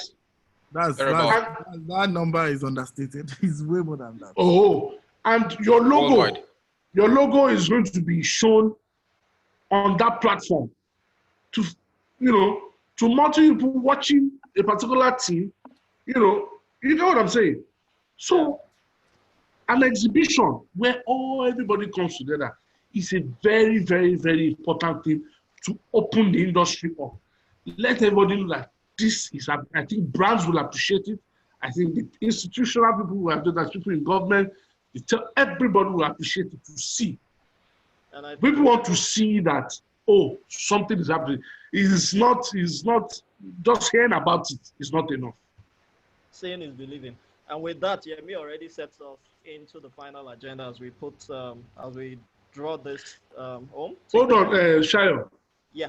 I want, Jiboye has spoken from one brand perspective. Abidin is also a brand person. Same. I would like him to. I would like him to. I would like you to also tap into what YouTube is trying to do in Nigeria. Yeah. Trying to do a lot in Nigeria. Google are actually open. They're open to a lot of things. You should tap into what they are doing. Twitch is very niche. I think YouTube is still open. Yeah. They're still open. They're still free-rated YouTube in Nigeria. Facebook is coming to Nigeria as well. But talk to YouTube first. We can speak Shayo after. I can introduce you to someone we can speak with. Okay, so to quickly chip in, there is a pro noob here who just last week was accepted into the monetization program for YouTube. I think that was just last week. So that just shows you the kind of opportunities that you can get, through YouTube. So I'm just corroborating what you're saying. YouTube is good, and I encourage young people to go in there, put your content in there. Before you know it, you become a partner, and then you start making money off it. Yeah. So Abidin, from the brand perspective, what else can we be looking at? What do we need to do to open ourselves to brand involvement and brand investment? Jiboye has said a lot. Don't say Jiboye has said a lot. Anything you tell us. Stay your own. But quick one. To be honest, I think brands really want to sponsor esports. I spoke with a couple of brands in let's say for last year and the first quarter of this year before the COVID-19 lockdown started. And the question is, people need to know more. Like somebody said, I don't know, maybe it's Yemi or somebody said, people just feel that people are playing games. And that's the question out there. And really, like you said, you play one competition in St. Lucia sometime last week. Nobody knows about it. Let's be honest. I'm not saying from you gamers know about it. But the larger audience, with the brand, that's the value the brand wants to place their money on. Yeah. Don't know about it. So I feel somewhere we still need to do more about media. We should tap into social media influencers as well, which is very key. Because if you are telling me to drop 15 million per quarter, that's a small money for other brands. I'll give you an example. Let's look at BB Nigeria last year. We know what Bet Nigeria we did do with them. Yeah. And I'm sure some of us are in this industry, we know how much they pay, how big they are. This is like their core, which is esports. And to be honest with you, I am close with the senior brand manager, Femi Oshibajo. He wants to do something like this. But here is the problem. There is no room for this. Nobody knows about it. He understands it because he's a young guy. Somewhere somebody is here. A chairman is somewhere in the board. They have the CEO, they are older, they are in their 50s. They don't know about this thing. Even to approve these budgets, somebody will ask you, what is this thing? Because they don't know about it. So I feel we need to make more noise. You guys have done, I didn't even know it's this big. You've done a fantastic job, but like I said, we need to do more in terms of awareness, because the way people see it, they just feel it's just they are playing game. If I can use that word. Like I said earlier, loads of brands are really looking to esports, but the question is, how do we test and how do we learn from this? They want to come in, but that money is very important. They want to. I'll give an example. In December, we organized the video show and Whiskey in Equal Atlantic. We spent over almost 2 million just to rent consoles and some other games, just to get that target audience, which are people between 18 and maybe like 30, just to engage. Imagine you come to meet that brand and say, we are coming to the video live in concert. I'm sure if you speak with brand manager somewhere, he wants to drop 5 to 10 million and say, I don't need to, because even the guys we pay, they don't even care. They are just there. We pay for the consoles. We have to hire security to watch over those consoles. But yeah, you already have this large group of people who are on a normal day, and these are their target audience. They are boys that they will follow the video and Whiskey all day because if they are in that target audience. So, like I said earlier, we still need that approach of traditional media. We need to make them more noise. People need to know more. Okay. Thank you, Abidin. Thank you, Abidin. If I may chip in real quick. Good insight. Thank you. Osage. Okay, Osage. Yeah. One other thing, when it relates to brand, I think there should be a verifiable medium. Um, you Yes. know, Let me tell you where for example. Let me chip in something, and that's one of the problem I have with Nigeria in terms of how people set up structures of things. There are no data to it.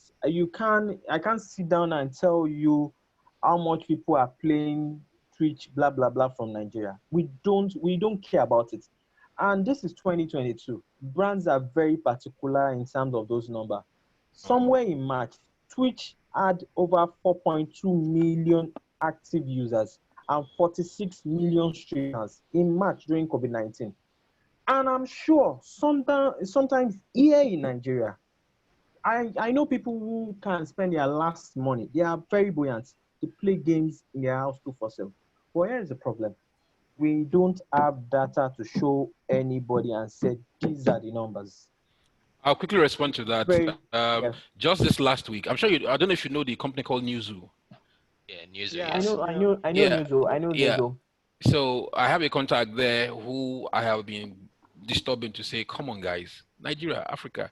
So just this week, actually, she got in touch again on LinkedIn to say, oh, Emmanuel, I'm happy to let you know that news is not coming to Africa. We're focused on Africa, but South Africa first, she admitted, and then told me that the next most likely place to cover again is Nigeria. The moment I heard that, I just went ballistic. I said, see, even in South Africa that you're going, you're wasting your time. If you want to get proper data, because I know that we have that problem with data. I told her, you guys should come to Nigeria. Nigeria is the place to be. What numbers can you get in South Africa? How many are they? 60 million people, total population. We are more than 3 times more than them, more than 3 times, in fact. Nigeria, where the market is, the numbers are there and all of those. So she said she was going to go back and really press harder, not to dethrone South Africa, but to also include Nigeria now. So that issue about data is going to come out. Now, talking about Twitch, when you play on Twitch, you as the individual streaming your game on Twitch or whatever platform you're streaming on, you actually can extract your data to know how many people have been, you can get the numbers.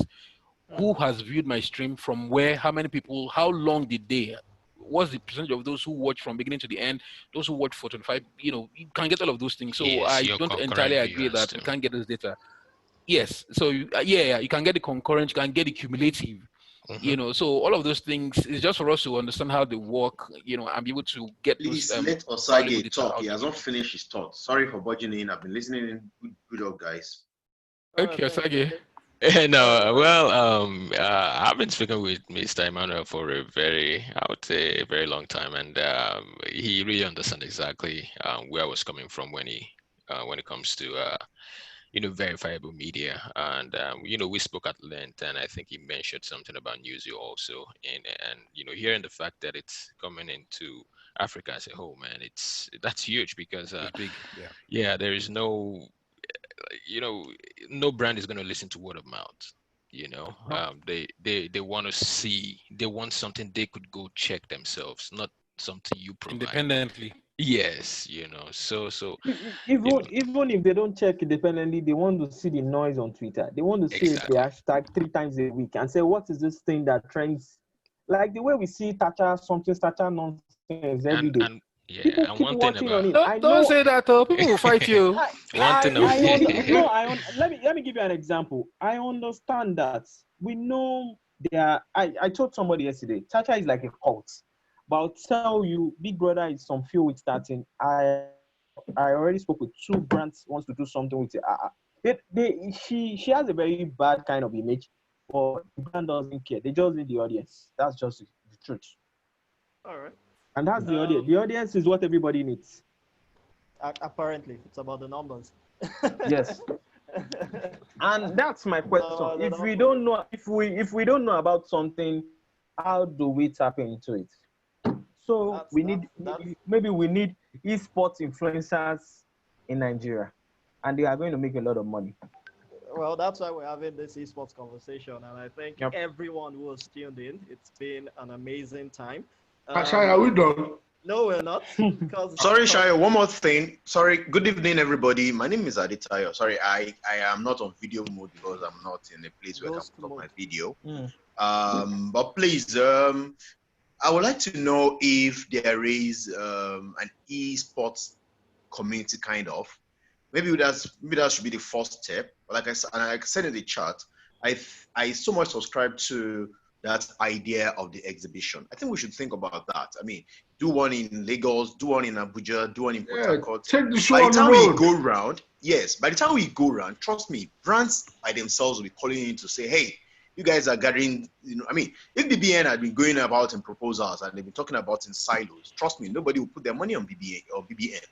But if by the time we do the first road show, first of all, we'll identify, I mean, where it is most likely to have the highest audience. Well, we even have data that I'm talking about. We'll be able to say, you know what, we've done this in 3 cities in Nigeria, and we have so many numbers of people already. It's a good thing that we have media guys in here. So buying to the media shouldn't be an issue. I mean, by the time we go on Charles' show like 3 or 4 times, just Charles contact in other media houses to say, hey, this is coming up in so place, this is coming up in so place. Those are the first set of partners I believe that we should work with.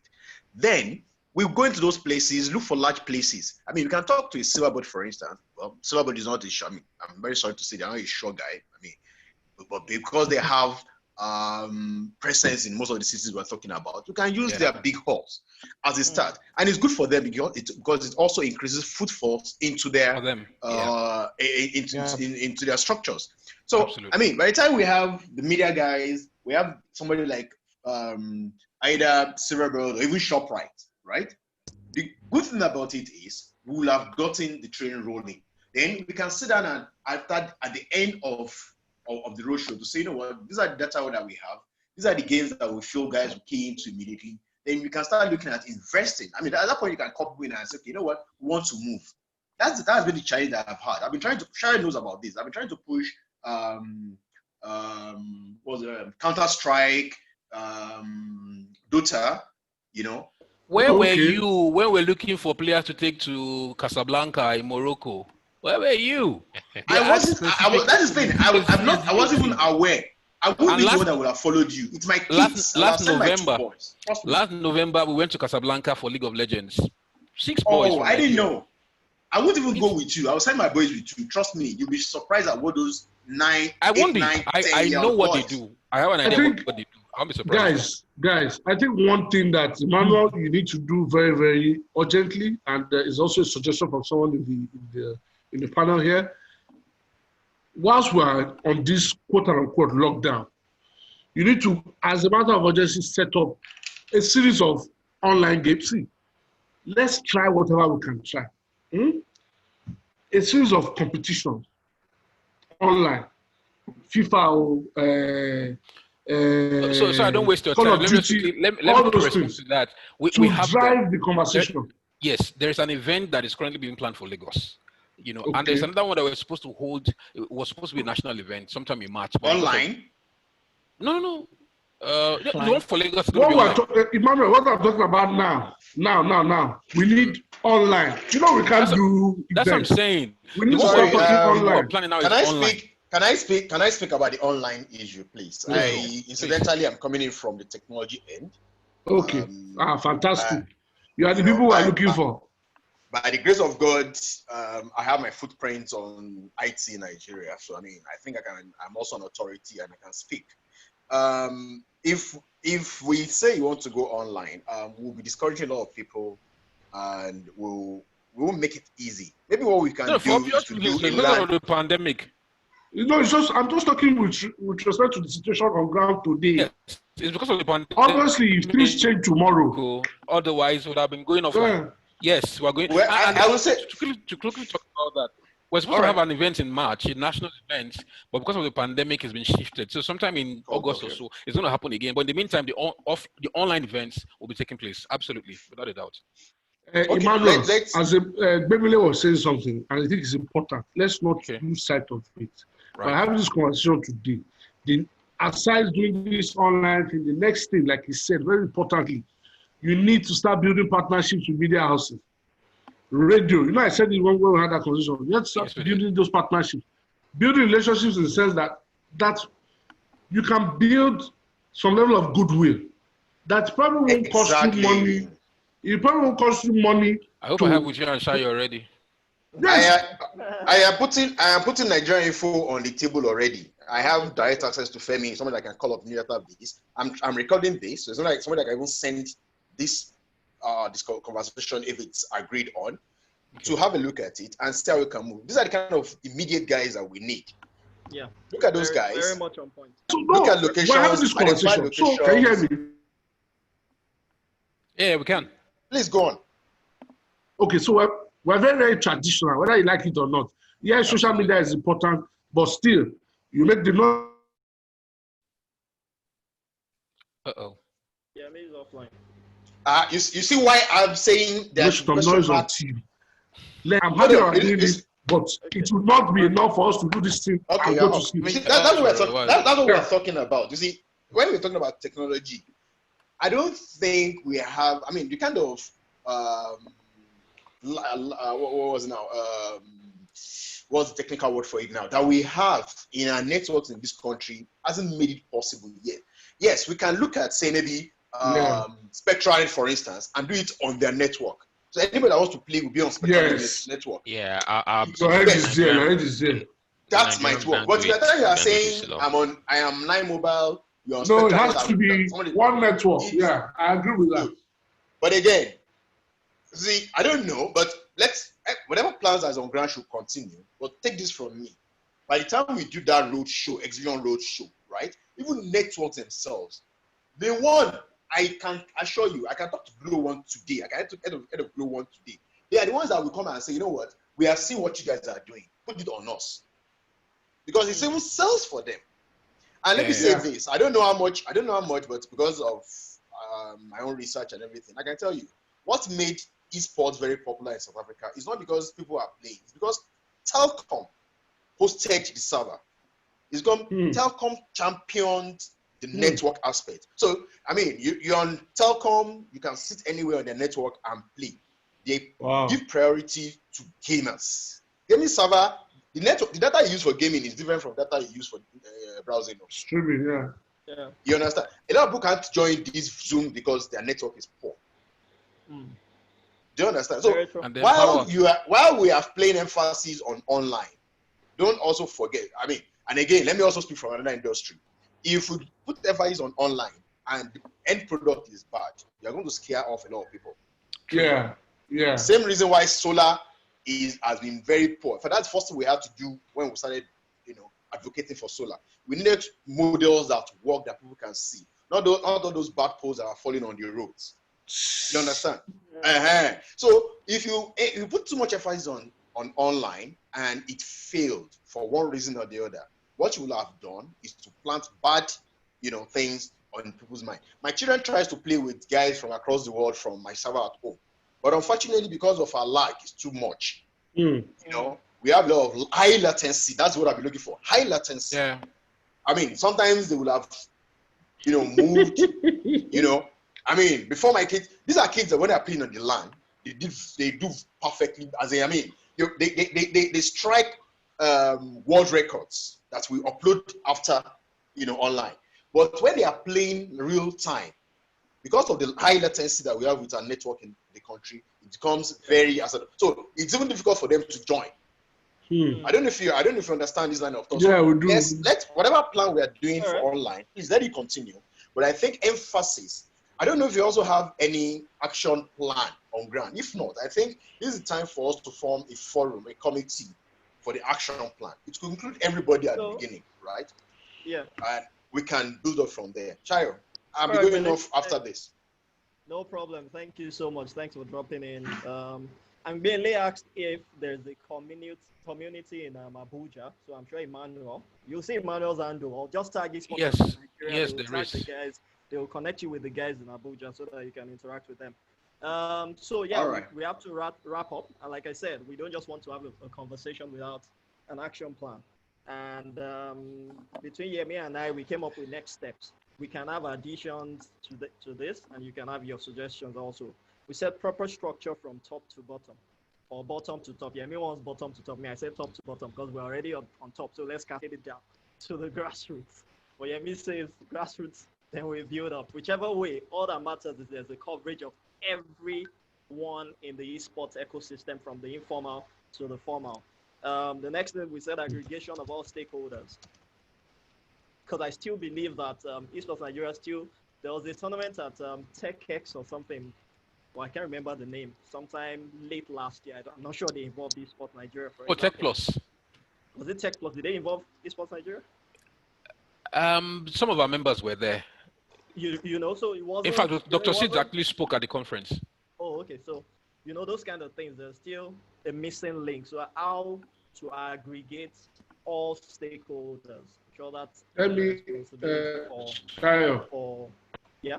Let me quickly say this. No, let me just wrap up with the four. Okay, wrap up. So the third one I said, well-targeted, which is what everyone has said here, well-targeted media and PR, online and offline. And finally, international affiliations and partnerships. Yes, we have most which I think is covered. We need to actually do more also. There's actually more we can tap into that. So those are the 4 things listed on the next steps. Emmanuel. Yes, sir. I know the life of, I know the talk of person back. Sorry that I have to speak pidgin.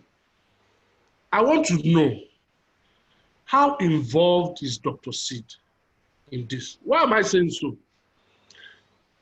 I've taken time, I looked at some of the tweets you put out. I don't think I saw him retweet once. Dr. Sid has over 2 million followers on Twitter. I could be wrong, but I checked. 1 million plus. I didn't see him retweet once. Any of your tweets. Your channels, meeting, your appearance on Gaming Today, everything. No, but it's true.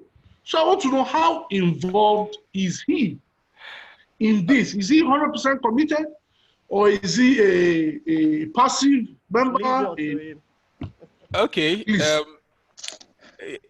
He's not here, so it's not like if he was here, I'll be saying nice things about him because he was here. But I'll still say those nice things because even though he's not here, those are facts. Dr. Sid is first vice president, eSports, and I've not seen any other person who is as committed to him, who is as committed to this cause than him. I can tell you that Dr. Sid single-handedly, of course, working with other people, is the one running the NGESL, the Nigeria Sports League. You know, because he's a creative person, he has a lot of skills. He does some web design and all of those. He maintains the sites, he interfaces with the different league operators that we have. Now, even for the, there's a World Cup that is going on now, the FIFA Pro Clubs World Cup, that Nigeria is participating in. We've played France and Uruguay, I think. He's the one solely, you know, he's the one driving it, talking with the admin, getting the team together, getting them to play on the day of the event, sending links around, say, oh, this is the link for the game if you guys want to watch. So he's doing a very fantastic job. And when it comes to pushing and retweeting, I know he's retweeted a couple of our tweets. I believe I have no reason to doubt his commitment. You have no idea what him and I have done together. You have no idea. We talk 1 a.m., 2 a.m. You know, he just bought Manuel this, and I'm like, okay. You know, he is fully committed. So if you're not seeing too many tweets from him, it is not an indicator in any way of his commitment to our cause at eSports Nigeria. Okay. Very good point. Maybe what we will now add is to fashion out how we can leverage his following. Maybe that's what's missing. It will now be concerted, deliberate, like I told Ife yesterday, deliberate efforts to get him to involve his followers. You know, I made a point, for example, I said, imagine Dr. Sid playing Don Jazz. It may be for the fun of it, but it's also jolts the thinking of people that there's something in this. Because we won't approach it for leisure. We're approaching it because we have something at the back of our minds. We know what we want to achieve with that kind of thing. And we know what both of them can pull in terms of the numbers, you know, to tune in at that time. And there are other information that we can pass around or communicate during that period when both of them are playing with whatever team we get to use. It can be a FIFA kind of thing. So, you know, there are so many ideas we can generate that would drive deliberately, you know, get his numbers on social media to be involved in this. And we know that they can cascade to their own followers too. You know, it can go down all the way like that. So I think that's the way we can do this. That's why this conversation is happening, and we can follow it up with deliberate actions afterwards. I guess it's time to go, guys. Do we know? Maybe we should. Any other? Do you have any take? Anybody wants to add anything? I see a few people. You want to say something? Let's quickly have it. I'll just run through the everyone. People have not said anything. People have not said anything. Yes. So there is Cosmos. Let me start. Okay, no. Let me start with Bamboye. Tayo, you can chill. Let's start with Tayo. Hold on. Tayo, hold on. Hi, good evening, everyone. Yeah. Hi, good evening. Dele is a retired gamer. Special greetings to Mr. Emmanuel. I tried joining eSports in 2019, but we'll talk about that later. Well, personal beef with him. Also, then I'm coming to Dr. Sid's defense here concerning what DME said. Dr. Sid is trying. He is. I follow closely with his tweets and everything. He is more of a Call of Duty person. So, okay. Yeah, and FIFA. Challenge, and FIFA, but he does. I think he's organizing a Call of Duty 3 days ago. So he had this whole Call of Duty with his citizens team. Gaming. So he's a Call of Duty person, but coming to the eSports thing, I know I can give Dr. C that credit. He's doing a wonderful job. I'm really happy this community talk is coming on. Like Demi said, it's not like I'm retired because I wanted to retire. I retired out of frustration. You were just tired.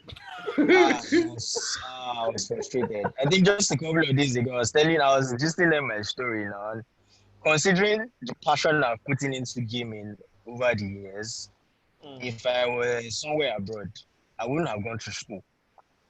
I'd have just been somewhere in my basement, fat on soda and pizza and killing games. I've had every console since I was a child. Every console created. Down from the water game where you push 2 buttons and trying to flip this thing.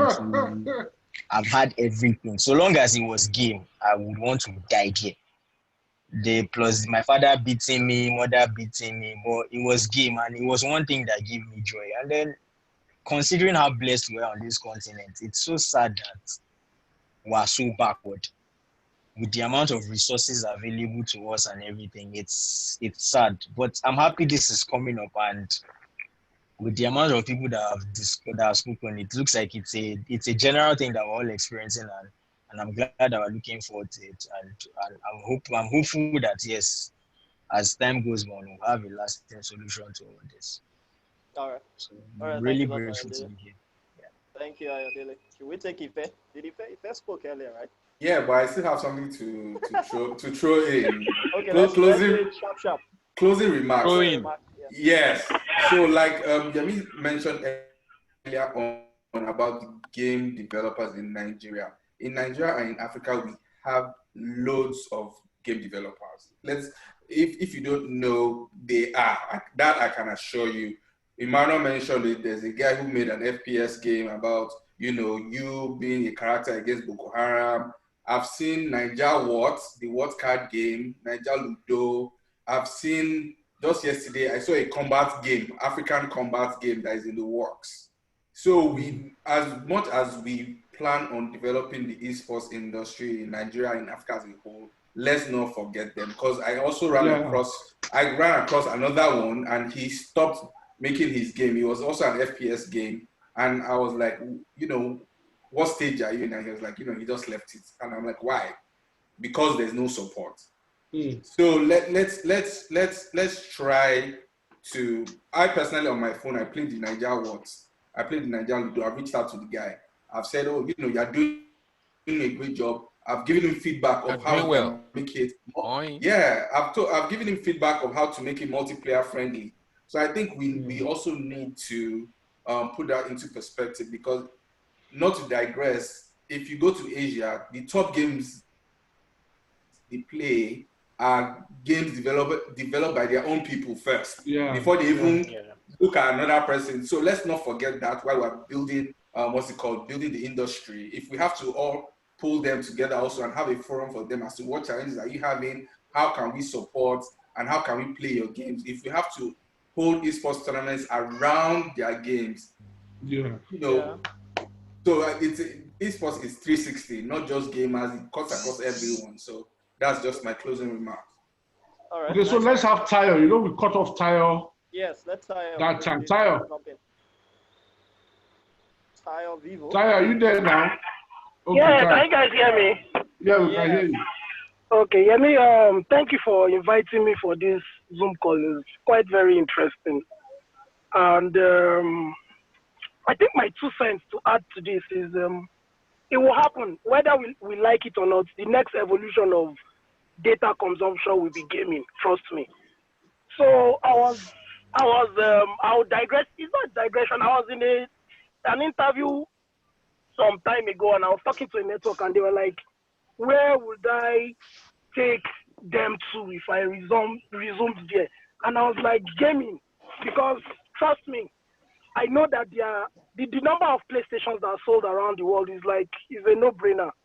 Everybody, there's almost a game in like every home.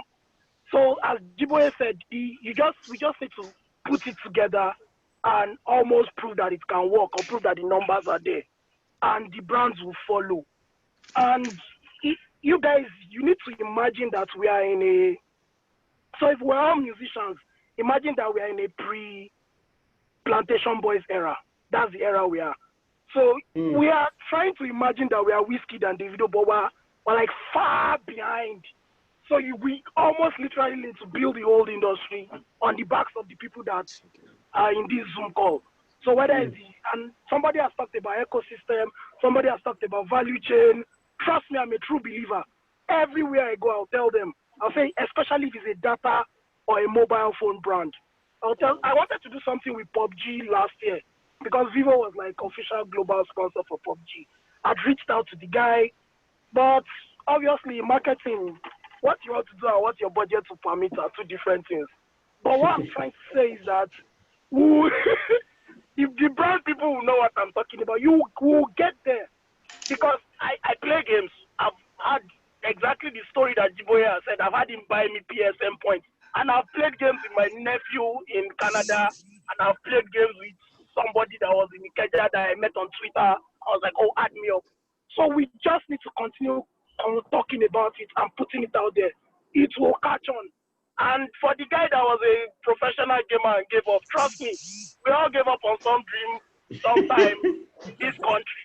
But we have to continue to live in this country because you can't imagine how excited I was when they put, I think it was Call of Duty. They put Lagos in one of the Call of Duty. I think it was like the last 2 editions. I was out of this one. I was just like, wow, this Lagos, it looks like Tinubu Square. And that was just one level. And I was like, yeah, this is Nigeria. Because I'm a serious advocate for anything Nigerian. And I believe we have stories to tell because a game it's really a story. It's a story about a hero and difficulties and how they overcome it.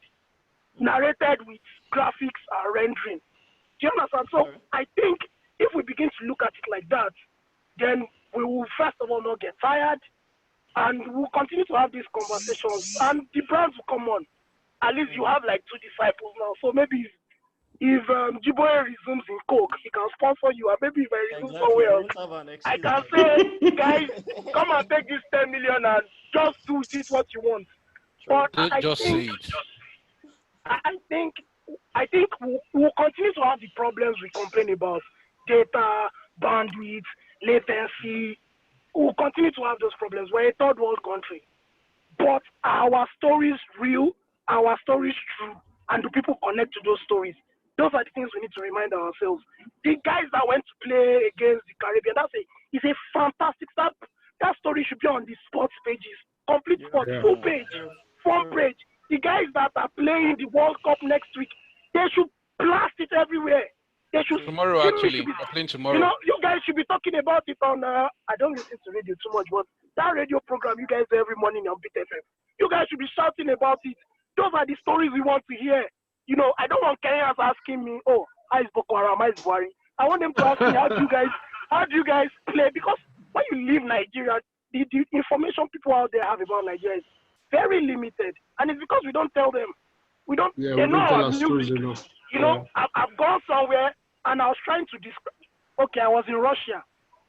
They don't speak English in Russia, and the guy was asking me, you, where are you from? And I was like, Nigeria. I was like, and I now Googled the jersey, the Nigerian jersey. Remember, that was like the most. It was the most. That was like Nike's biggest sale. And I Googled the jersey.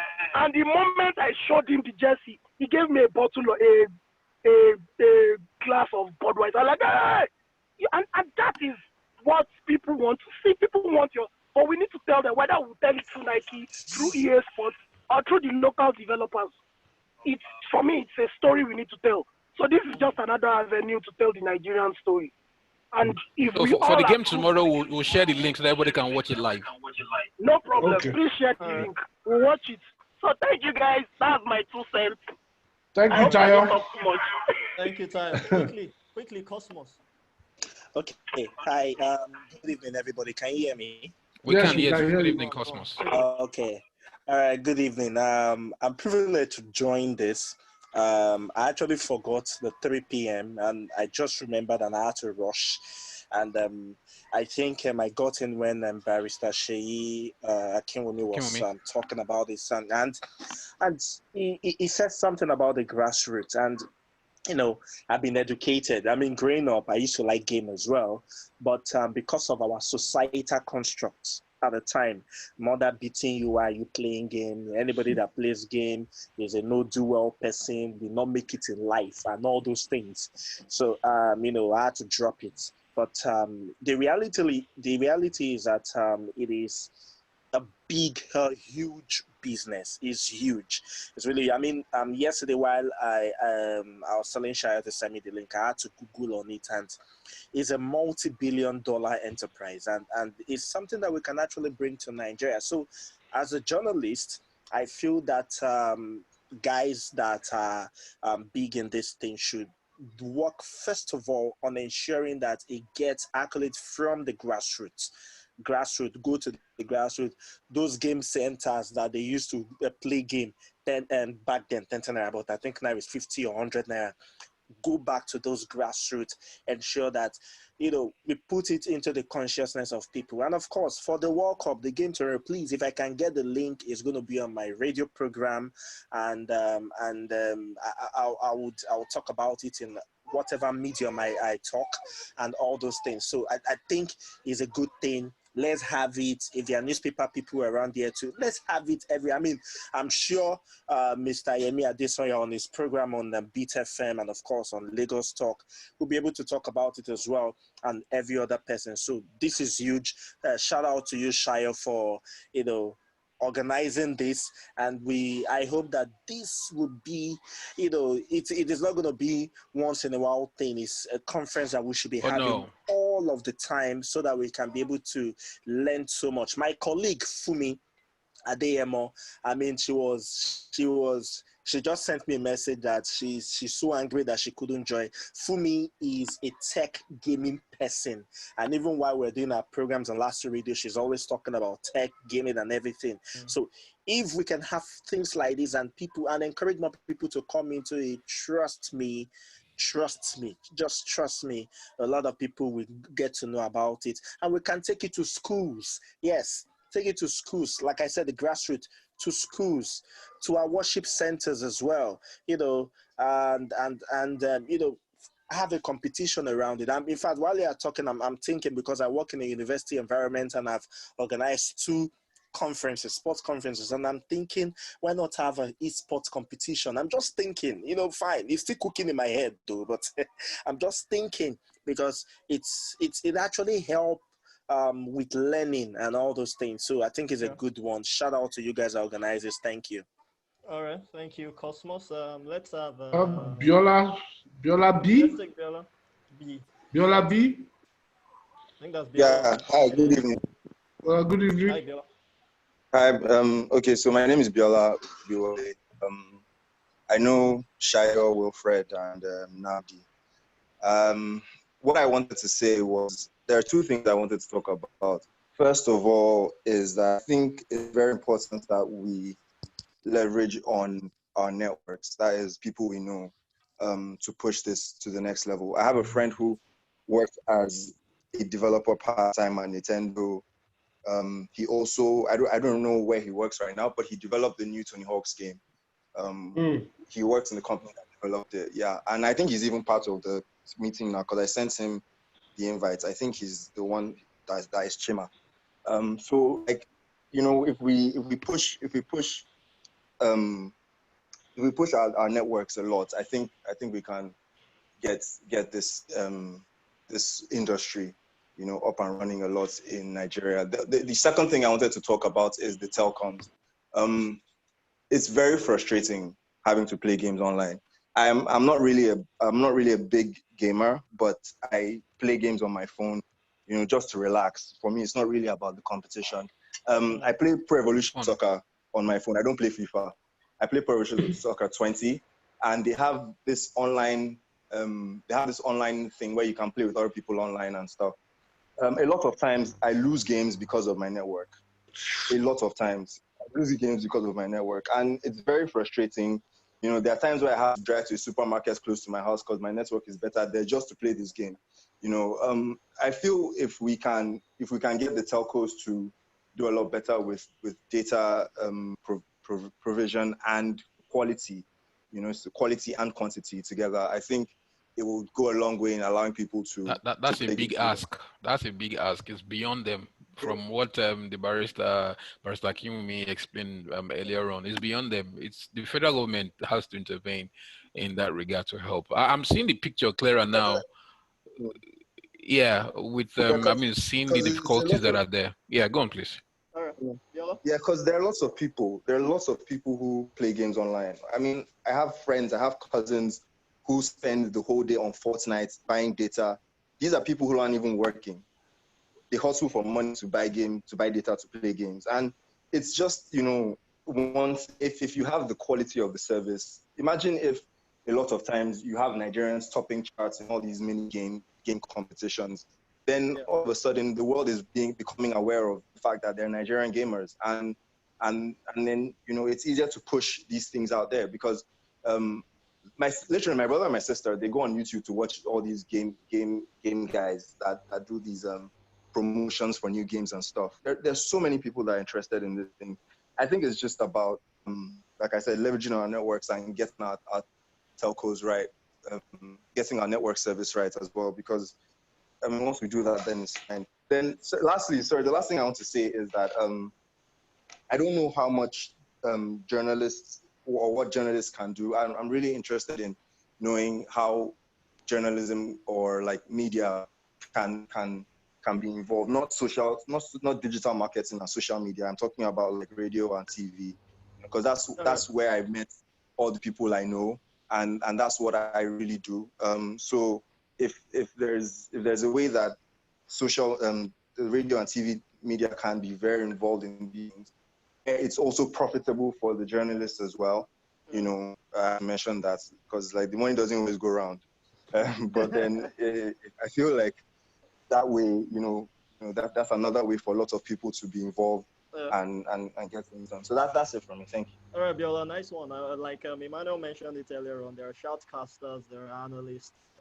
The thing is, we'll unbundle some of these things over the next few weeks, few months. Yeah. We'll now specialize and see which is how we won't have to spend 3 hours. Now 3 hours has been to put everything on the table. Now we need to, break it down in bits and pieces to see where we go from here. Quickly, Wilfred, are you there? You've been sending messages. Wilfred Monk. Wilfred is actually here. Good evening. All right, Wilfred, quickly, please. Okay. Yeah, quickly. Well, there's literally nothing I'll say that is totally new. The only thing I'll say is, coming from a media perspective, I actually think that the media, because someone mentioned earlier that he could get in contact with Femi, in other words, you can get him to put this thing on radio. So I think it's very simple. There are lots of guys out there, especially on radio, who do this for free. they will do it for free. I personally, I will do it for free. You get provided the brands are left out of it. It depends. Brands can come in. There's a way we handle those things, but not like you just go hammering on the brands. But you can talk about the sport itself. You can bring in the president, like Emmanuel, for example, to come talk about eSports. It's a simple thing, you get. So I think you should leverage on that. There are media guys here, and I think you should just leverage on that. Trust me, there are lots of people who are interested in this. I mentioned offices. My office, for example, there's a console. Yeah, and you go to some offices, there are consoles. So there are people who do this. They have 1 hour break quickly. They rush to play games. Yeah, so I think we should just, the awareness is out there. It's just to catch this audience. And I think the exhibition that was mentioned earlier is very, very key. And trust me, if everybody at short notice could be part of this Zoom meeting, I mean, we have so many participants here presently, 20 at the moment, then you can imagine what would happen at an exhibition. Thank you. I used to work in the bank, and I know every Friday our TGIF, we had a console. They were always playing games. So I understand very well what you're saying about. Yeah. All right, Wilfred, thanks, man. Interestingly, you kept the console the day I visited your office. No, Shayo, probably it was. No, Shayo, probably it was upstairs. As I'm speaking to you, there are 2 in that lounge that you came to. Okay. Most times you find at least 1, sometimes 2. 1 is upstairs, 1 is downstairs. Don't worry. Next time Shayo comes, we'll give you a whooping. No, Shayo, I'll go run from you. Don't worry. Okay, let's see. There's Wale Odesoya. Wale Odesoya, are you there? Is he there? Yeah, I am. I mean, yes. I don't have many comments. So obviously, I'm private sector. I work in a sports firm, and there's a bunch of us here actually from the company, and we're seriously looking to, I guess, come in some capacity, and we're trying to figure out how structured it is, and what direction, and maybe what area to come in, what areas need improvement, what areas need investment, and stuff like that. But mostly observing. I'm a gamer myself. I've played a few competitions online as well, so you could say maybe I'm in some level a competitor. But yeah, mostly observing. But this is really great, and obviously I appreciate the opportunity. I don't know who forwarded this to my boss, Abimbola Ilo, but oh, okay, he interacted with me. So I'm sure you and Dakwa are together. Integral. Yes, me, Dakwa, and Temitope from Integral. Yes. Oh, okay. Temitope is offline now. Yes, but yeah, it's just mostly observing. But I mean, we have some level of experience in organizing tournaments and participating and stuff. Yeah. Yeah. All right. But thank you guys. Yeah. Thank you. My regards to Mr. Ilo. No problem. All right. Thanks a lot. Okay. Let's move quickly. Time don't go. Oladapo Ajayi. Wale said what he wants to say. Yeah, so also. Let's listen to Tosin Holmes. Okay, Tosin Adesina, talk. Are you there? Tosin, our guy, powerful FG. Want to hear you. Oh, that's the Oyo State guy. He has gone. Tosin's not there. Finally, Chima. Chima. Finally. Chima. Okay, the guys are okay. I guess we're good. Chima is on. Chima is on. Quickly, okay, Chima. Hello everyone. Yes, Chima. This has been I came in super late because I'm currently working from home. So I just got off a meeting call and just jumped onto this one. So I kind of missed a couple of the earlier points that were made. But for what I did hear, it's been a very interesting discussion, just kind of, I guess, assessing the potentials of the eSport market, especially considering where we can leverage problems we're facing and, I guess, potential paths forward. My friend Biola forwarded me this invite, and my background is that I'm currently working with Activision. So like you said, we made the new Tony Hawk remaster game. Oh, okay, yeah, the person. Oh no. Thank you for joining us. No problem. And yeah, I have a background in law. I'm a lawyer, and I'm also a video game developer.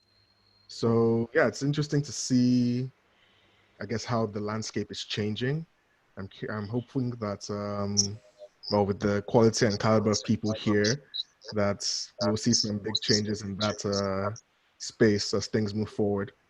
And yeah, I'll continue to support in any way I can. Yeah, I'm curious to see how this develops. So yeah, keep it up, guys. All right, thanks a lot, Okay, Chima. Chima, thank you. Okay, Tosi is back. Tosi, talk. We don't need to see your face.